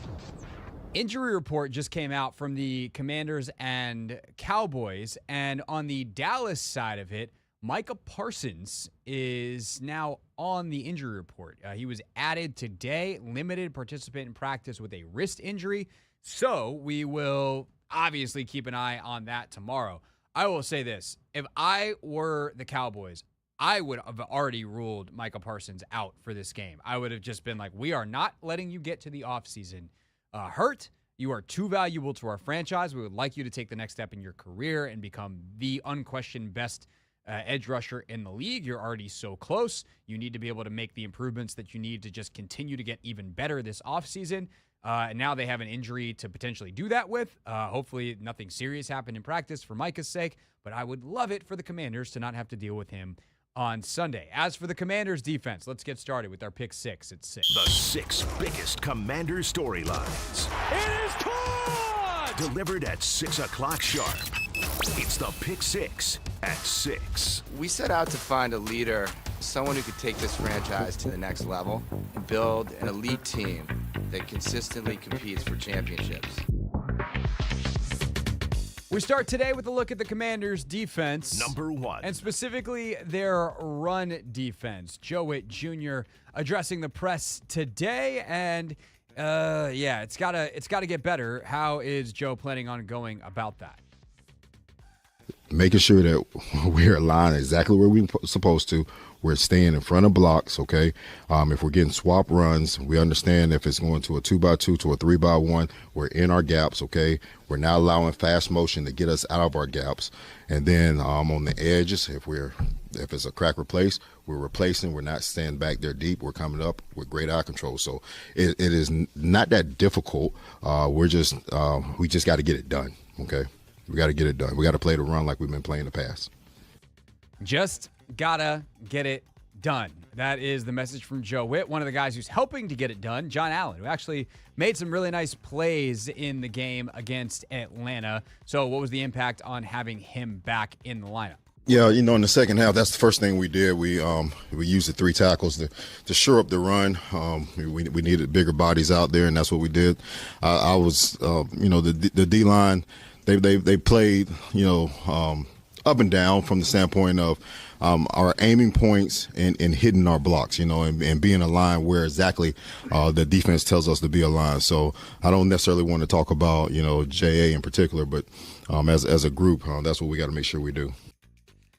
That's interesting to hear because they did, do some different things. And then obviously you have to make sure as you move some pieces around that everybody understands where they should be. Am I supposed to be a shade? Am I supposed to be a true 1 technique? Am I supposed to be on the nose? Am I supposed to be a 3, a 4-eye? All these different alignments. Just, are you on the inside shoulder of the guard or the outside shoulder of the guard versus the inside shoulder of the tackle versus dead middle between it doesn't seem like much. But in a league that 1 foot really matters, to can you close the hole, or are you grasping at a guy as he goes through the hole, or am I tackling? Am I tripping him up? These are the details that matter. On the outside, Joe Witt has a different set of concerns. Number 2. How do you get better corner play without just saying, well, eventually Marshawn Lattimore is going to come back? First, Joe's assessment on the cornerback play without Lattimore. It was, I guess, about like the D-line. It was a little bit, inconsistent. We're going to work a rotation this week, and if we have Marshawn, that'll be great. If we don't, we'll have a couple guys that we'll give a look to and try to do some things coverage-wise. But like I said, until you stop the run, it's hard to do things outside from a coverage standpoint, and we got to do a better job of stopping the run, and that will help everybody. 100%. Sounds like the right plan to me. One, rotating guys is the way that you can limit exposure to them. If they both have a bad play in them over the course of 60 snaps, can we give them both 30 and hope that their bad play was somewhere between plays 30 and 60? Okay, that's thing one. Thing two, the different personnel packages and the different everything can give you some different options and throw different looks at not only the quarterback in the pass game, but also how you block up the run game. The runs you might be willing to call with Michael Davis out there on the edge, who's a very good edge-setting corner, versus St. Juice, who's much more average to below average, versus the vertical routes you might want to run on Davis versus, we don't necessarily, like, we know we can get them on St. Juice, but maybe if we wait until Davis is in the game, we feel better about it. Or we know that certain coverages are going to be called, like we actually want to call the vertical routes on St. Juice because we think they'll leave him on an island, versus with Davis, it's going to be pure cover 2, and he's never going to be more than 15 yards down the field. Like these are the complicated, convoluted, complex decisions that are happening while the play clock is running and within the Cowboys defense or Cowboys offensive meetings during the week this week. So I actually love to hear that there's a rotation. I'm actually a little surprised that Joe said it. I appreciate the transparency, and I don't think it's a surprise, so I don't think it's huge competitive disadvantage by any stretch of the imagination. But that's apparently how they're going to attack the week. On the inside, they do have a guy who's consistent, Noah Igbenogany. Here is Joe Witt Jr. on how Noah has played this season. Noah's played really solid all year. I mean, he's played physical. He's sticky in coverage. He has a couple fouls that he has to get out. He grabs sometimes when he doesn't need to. He's always been in good position. He had the interception taken away last Dallas game, and then he should have had another one, probably that game as well. But I think he's played really, really well inside, and he's given us the ability to keep Mikey outside as well because of the physicality and how he's. And he's another guy who's, with that physicality, has helped their run defense. I mean, they've been pretty solid in nickel situations. And, there's some times you get got because playing light against the run is hard. But Noah's done about as good of a job as you could ask for from a nickel corner, certainly outside of the very, very top elite guys, which they hope Sainer still can grow into over time. But they've obviously needed Mikey on the outside.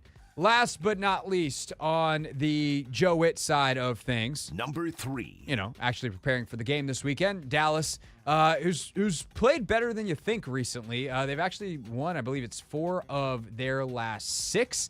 And Cooper Rush has had a decent little season. Now he's going to have to try to finish it without CeeDee Lamb, and that did not go very well last week. But what has Joe seen from a familiar offense? Obviously, he knows it quite well from practicing against it against Mike McCarthy the last couple of years. I mean, they've put Turp in CeeDee's role.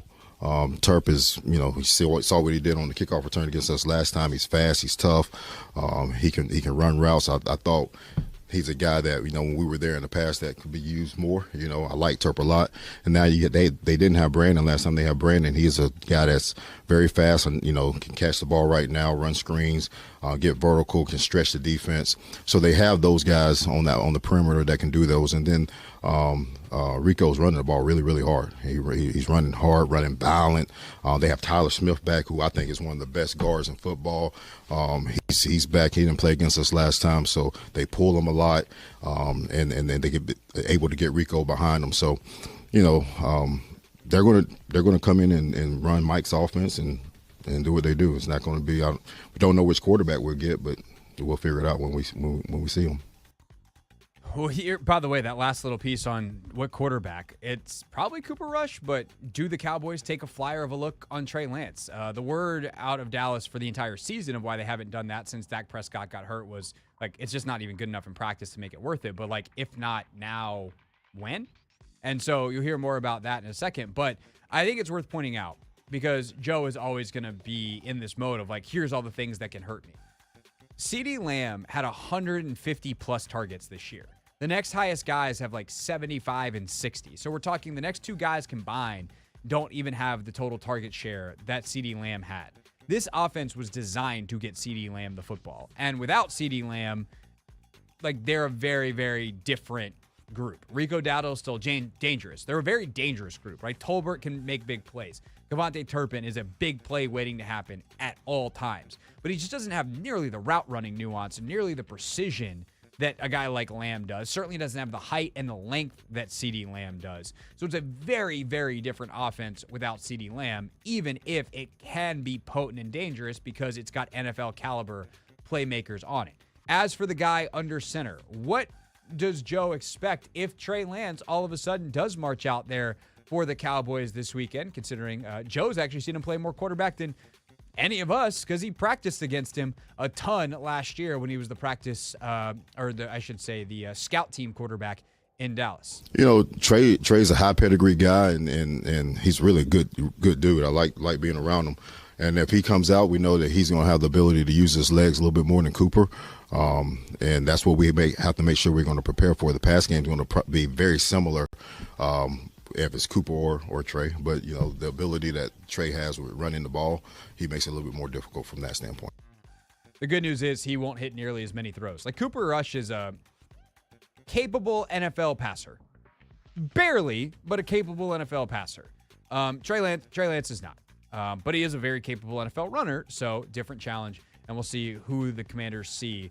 Maybe they even see both on Sunday. As for the Commanders' offense, we let you hear from Cliff Kingsbury next as the back half of our Pick Six. We'll also have what has become the soundbite of the day, an exchange between Cliff and Sam Fortier on Cliff's future as a potential head coach. But first, let's get an update on the latest in the world of women's sports, presented by Wawa. Chicken how you wanna at Wawa with customizable crispy or roasted chicken sandwiches.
Coming up at 6:30 tonight, it's Competition Wednesday, even though it's Thursday, because yesterday was Wednesday and we didn't work. But can Anthony go on a 2-game winning streak? Whoa. I mean, I'll tell you, Anthony, I think I went 11-5 on first impression selections. So I hope the ones that you got wrong, you also got wrong in I know you got one of them wrong. I definitely did. I know I got one. So we'll see. Did you thread the needle / did I thread the needle, or maybe not thread the needle? Did I just stab myself with the needle? That's a sewing reference. We'll find out coming up at 6:30. And then I guess I would have to spin the wheel of mediocre punishment. By the way, next Wednesday, the Hot Ones hot sauces have been ordered. I will eat hot wings live on the air on Wednesday as my punishment for last week's loss. And then we'll see who has to spin the wheel, and we'll pick our next games coming up in the final half hour of the show. We continue now, though, with our Pick 6 at 6. And we had what we knew was the story of the day, and then what kind of became one of the stories of the day as Cliff Kingsbury stepped to the podium. Number 4. We start with what became one of the stories of the day as Sam Fortier followed up on some reports. And look, we've all been wondering, but there was a distinct report that apparently Kingsbury is going to interview for the Chicago Bears head coaching job. And so Sam went ahead and asked the question that's on all of our minds, and then followed up with a few more. Do you want to be a head coach again? Yeah, I'm sure at some point. Yeah, at some point. Do you plan to interview for jobs this year? I won't comment on that, but yeah, we'll see how everything plays out. But I'm very happy here. Yeah, this has been an awesome place, and has really helped me kind of rekindle my love for the sport. And last one, but what did you learn from your first stint, and what would you be looking for? Yeah, I think the first one, I didn't know what I didn't know, really. Coming from college, I had bounced around on teams as a player, but not as a coach on any level. And so to come in there, I don't think I set the foundation the way I would do it after watching DQ and how he set the foundation from day one. And it was, these are the standards. This is what we won't compromise. This is what we're going to be. I definitely could have done a better job of that. And kind of once you don't lay it out like that, it's hard to put it back in. It's hard to kind of reset it. And I think that's where he's done such a great job. It's like, this is what we're going to be from day one. There was no ifs, ands, or buts. And the guys bought in. And, he's led in an incredible way by doing that. One of the things that I have really appreciated about this season is the way that the staff has worked together. And I think Cliff has tremendously enjoyed being a part of it. And I think it's going to take a damn near perfect situation to pull him. Now, he might look at Chicago with the new GM that he might get to pick and say, I'm going to go work with Caleb and this new GM. And I think we can set up what Dan set up in Washington in Chicago with an ultra-talented young quarterback and let's party. He also, I think, is more likely, frankly, to just stay. He's getting paid head coach money by the Arizona Cardinals until 2027. He's in no rush, and I think he probably wants to continue working with Jayden. He wants to continue learning. Like, 1 year was great. What can I learn in 2? What can I learn in 3? And so there's no rush, and so it's going to have to be the perfect situation for him.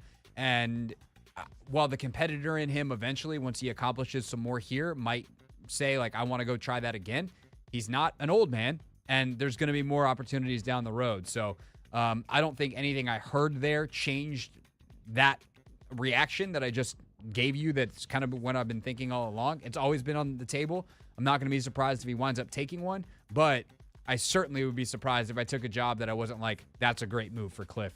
He should absolutely do that.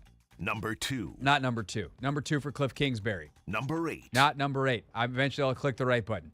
Number 5. Number 5 in our pick 6. Why? Because there's no number 8 in the pick 6. The running back room has been an interesting up and down section of the offense this year for Cliff Kingsbury. He's got Brian Robinson, who's been excellent at times, has been more average, below average. I thought last week he was better than people thought. Obviously, Chris Rodriguez has come on very strong. They might get Austin Eckler back, full participant for the second straight day in practice. They could activate him as soon as this weekend. Here's Cliff on his RBs. The same thing. Jeremy's a guy who is just day in, day out, whatever you need him to do, he's going to do. If it's to pick up a blitz, he'll do that. The 4th and 5, just the awareness to know he had to get that, or else that game's probably over if we don't get that. Those are plays he's been making all year.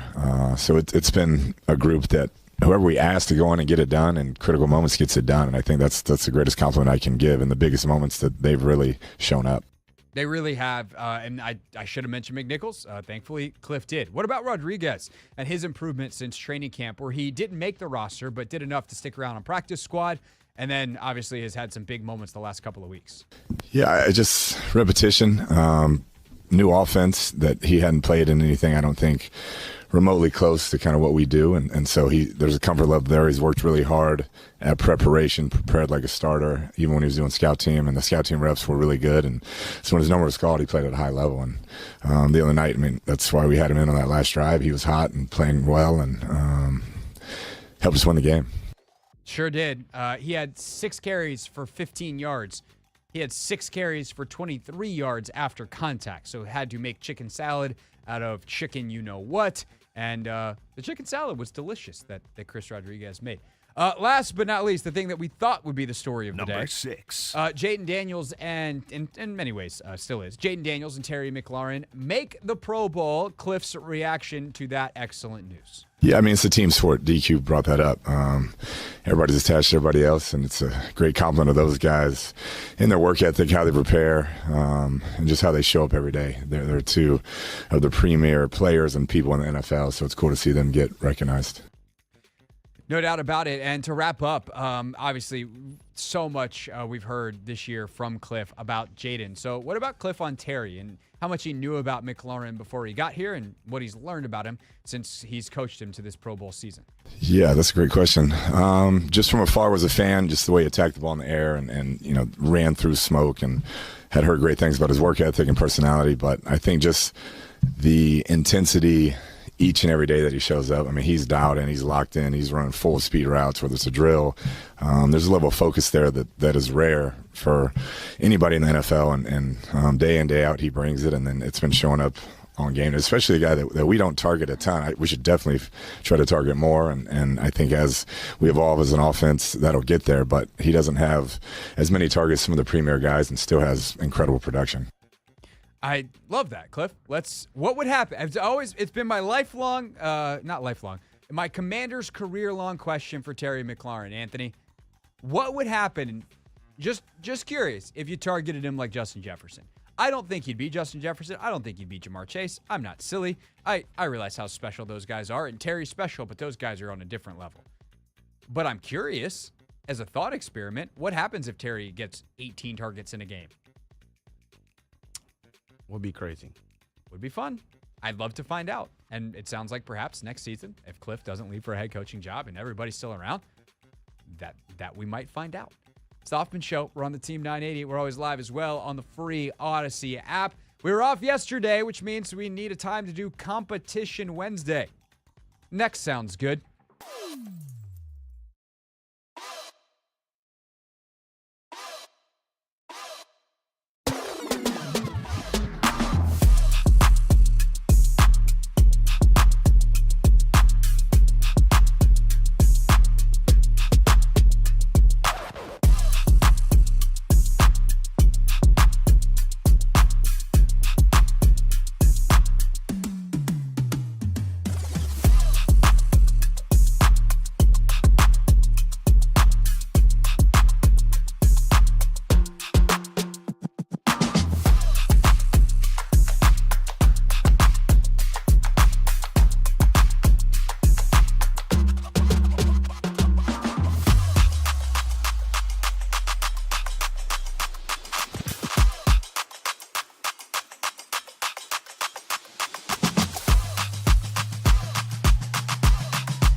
It's the Hoffman Show. We're on the Team 980, always live as well on the free Odyssey app. Craig Hoffman here. Anthony Haney there.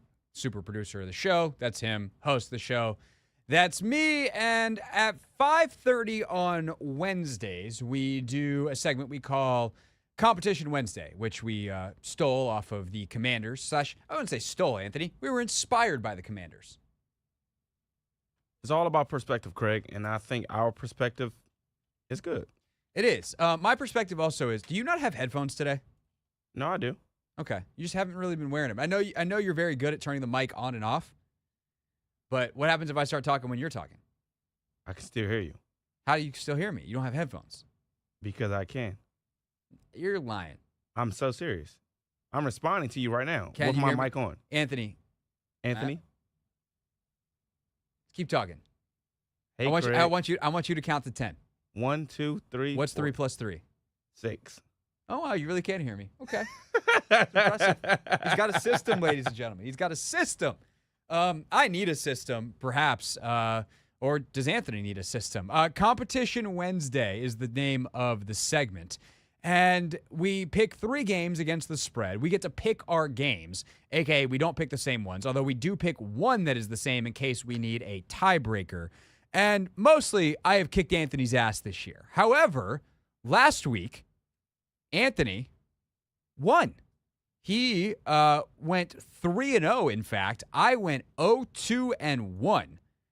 So let's see how we did. And then coming up in the final segment of the show, 10 minutes from now, Anthony, we will pick Week 18, which is as big of a crapshoot as I can possibly think of, because are there even 6 games where starters are playing and that the results matter? The Bengals Steelers. Okay, that's one. Cool for us.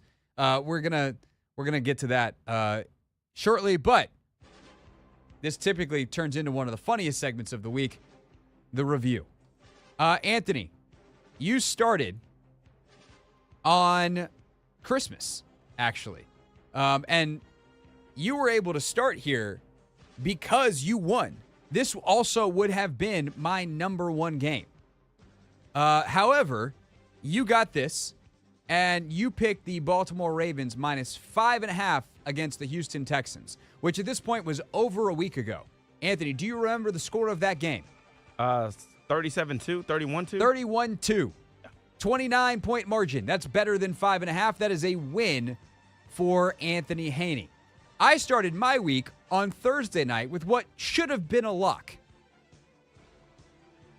Then the rain happened, and the Seahawks just couldn't really do anything. They won the game. Anthony, do you remember the score? 6-3. Do you remember what the line was? 3.5. Sure as you know what was. Yes, sir. That's an 0-1 start for me. Love that for you, Craig. Hate that. Literally lost by a hook. Anthony, your next game was on Saturday. The LA Chargers were at New England. Yup. They were favored by 4. Yup. They might as well have won by 400,000. That's 2-0 for you, Anthony. Yup. And then things. Anthony, what's my number 1 rule of this segment?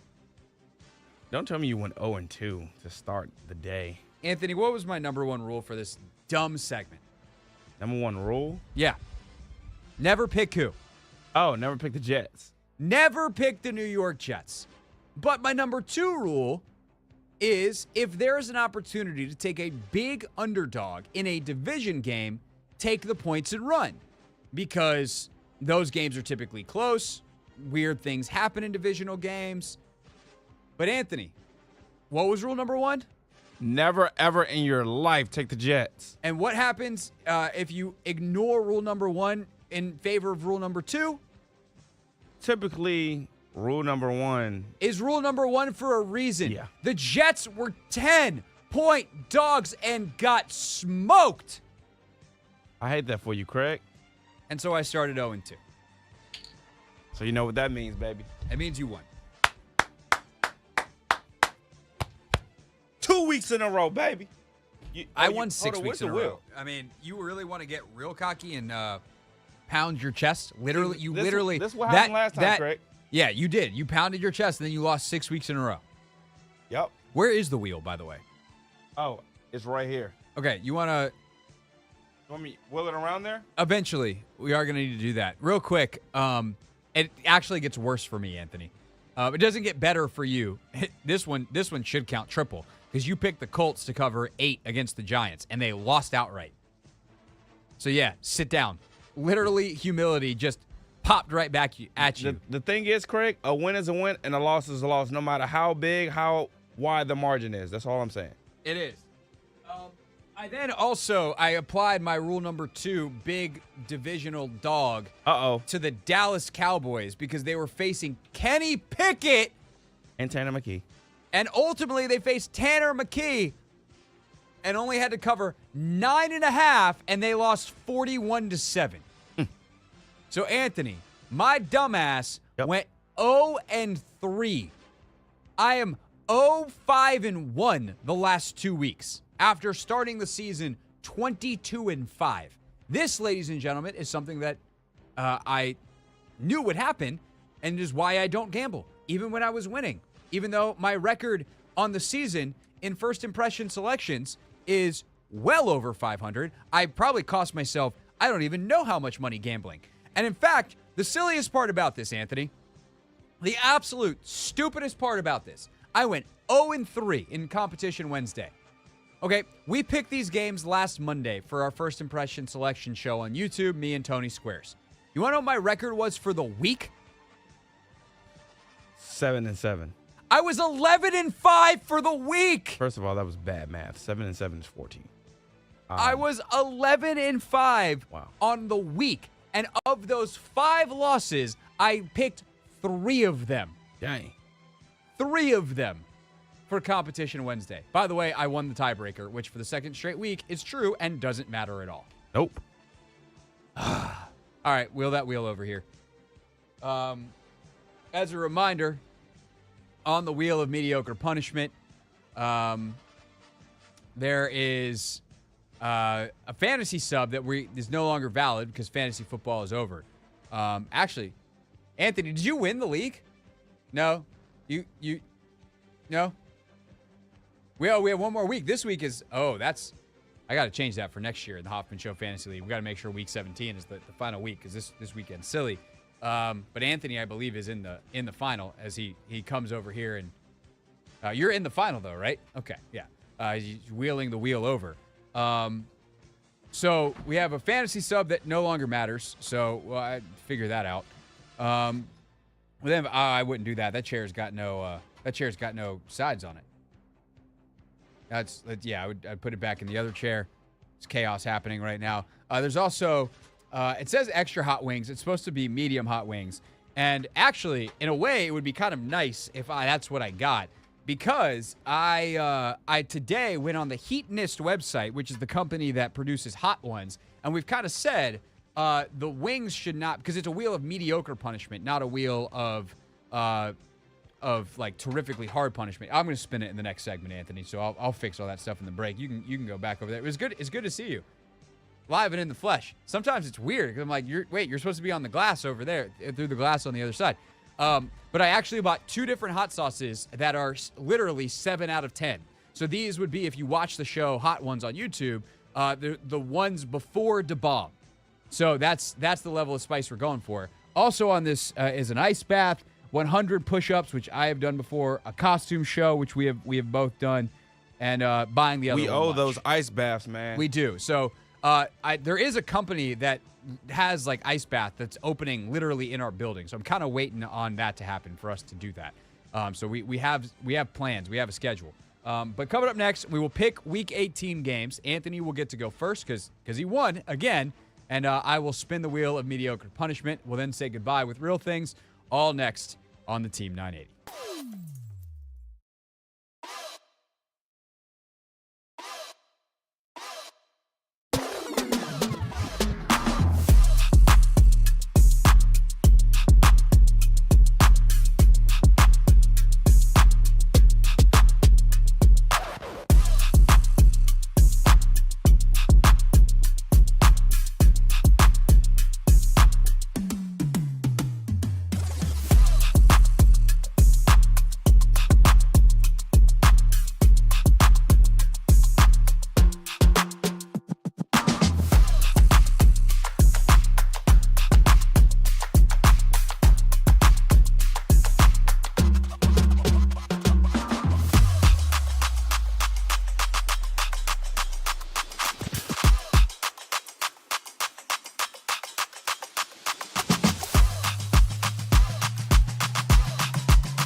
It's the Hoffman Show. We're on the Team 980. We're wrapping up here, also live on the free Odyssey app. It is a competition Wednesday on a Thursday, and I have lost for the second straight week, which means it's time to spin the wheel of mediocre punishment, Anthony, for me. And then we got to pick games for Week 18. So, are you ready, sir, for me to spin the wheel? I guess you don't really have to do anything but watch. I was born ready, Craig. Let's get to it, man. Of course, you can't really actually see what's on the wheel, but that's fine. I'm going to move this up here, kind of more out It'll be of the delayed way. on the stream. Yeah, it will. It will. Also, why on earth, as I'm about to change the camera angle here on the screen, Anthony, you're just like sunk down. We need to raise you up a little bit. We can't be doing all that. Also, that needs to go about good enough. Okay, everybody. The wheel, the music, give that sucker a spin. No. Okay, God. Oh, it's fantasy sub. I guess I have to spin it again. It almost landed on 100 push-ups, and I was like, oh, hell no. Because I've done that once. And I got a big workout tomorrow. If that was the case, I would literally prefer to do it next week before I eat the chicken wings. After that, I think we cross mediocre punishment into more severe. That would have been bad. Yeah, that's painful. All right, here we go.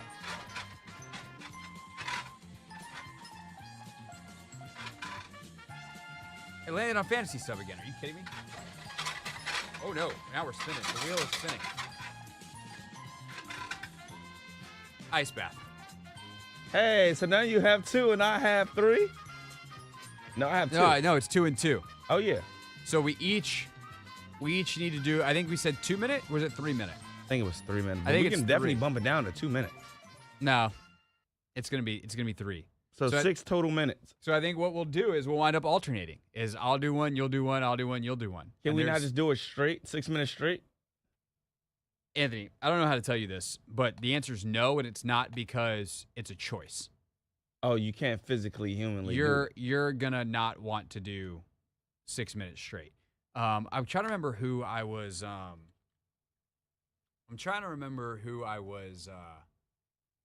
Like watching an Instagram video or something of the other day, but literally it was like a guy who'd been doing ice baths for a while, and he was like, "Oh, I've worked up to 6 minutes, and it's taken quite a while."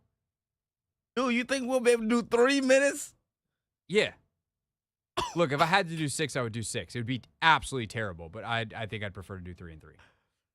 Oh my gosh. Just thinking about it scares me. I know. Well, now I'm right there with you. So you got that going for you, which is nice. All right, let's get to it. Week 18, Anthony. You're up first. All right, first game, Craig, disclaimer, these games suck. These games are terrible, and there's, like, the betting lines, good luck. Good luck. Oh, my God. I can't believe that line moved in that direction. Okay, anyway, continue.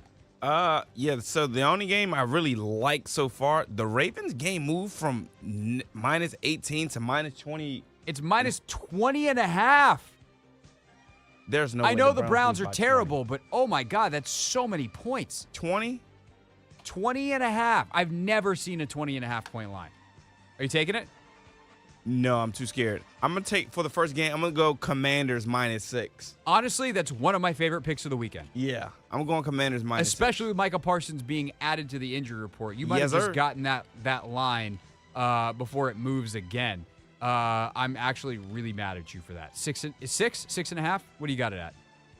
6 over here, baby. 6. Okay. Washington minus 6. It was 3.5 on Monday. Yeah, these games are an absolute crapshoot. The lines are moving all over the place. Backups are playing. Like, there is absolutely no telling what is going to happen in any of these games. Because I literally don't know who's playing in half of them. Here's what I got. First game, Chiefs-Broncos. Denver has something to play for. They got a playoff spot to win. The Chiefs have nothing to play for, and they're starting Carson Wentz. And I can't believe I'm about to bet on Carson Wentz, which is why I'm not actually betting. These picks are purely for entertainment, but I am taking the Chiefs just based off pure divisional, like defense and divisional nonsense to cover 10.5. They are 15-1. The roster's good. 10.5. Give it to me. Okay. We got to move quick.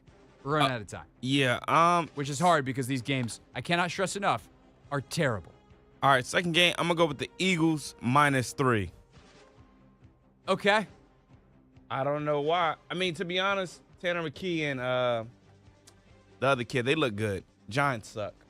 But they also That's did also go put true. up some But points last week. here's the thing. Their offense is so A.J. Brown and Devontae Smith, I literally don't know what it looks like without those two. Jahan Dotson. I mean, my bad. Jahan Dotson. Philly -3. Sure. Right? -3, -2.5. -3. -3. Great. The Packers have something to play for. The problem is they're 10.5-point favorites against the Bears. Or sorry, they're 10-point favorites against the Bears. It's also going to be 18 degrees. I don't think Caleb Williams is playing well in 18 degrees at Lambeau. Give me the Packers -10. Why? Because there are no rules. It's week 18. I like the way you think. My last game, Craig, I'm taking the Bengals -2.5 over the Steelers. AH. Cincinnati -2.5. All right. That's who I would pick if I had to pick that game. Which means I have the last pick. Oh my God, these games are hideous. Man. Do I pick the other meaningful game?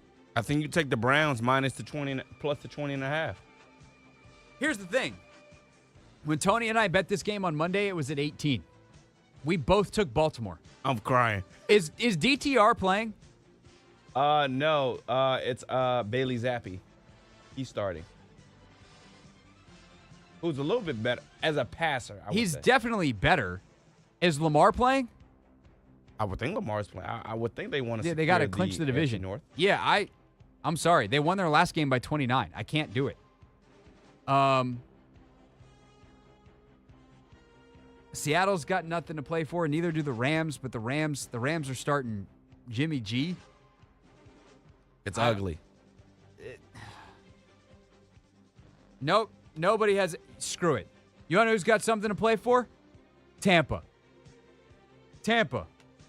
They've got Baker Mayfield. Not only they have a playoff spot to clinch, but they've got records to set. Baker can get to his 40th touchdown pass, which would put him on a super elite list. I kind of can't believe he didn't make the Pro Bowl. I don't know who you'd take off between Goff, Darnold, and Jayden, but he should definitely be the next guy in the NFC. They're 13.5-point favorites. Sure, why not? That's it. Tiebreaker.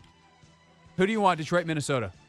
I'm going to take Detroit's 3-point favorites. Would you take Minnesota? Who's at home? Minnesota. Dang. I'm going to take this. I'm going to take the Vikings. Okay, that's our tiebreaker. I'll take Detroit to cover. Detroit -3. Correct. All right. That's it. Those are the picks. Anthony, Cincinnati -2.5. Washington -6. Philly -3. I'm Green Bay -10. Tampa Bay -13.5. Kansas City +10.5. Ladies and gentlemen, public service announcement. Don't gamble in Week 18. That's our show. We'll see you tomorrow back here on the Team 980.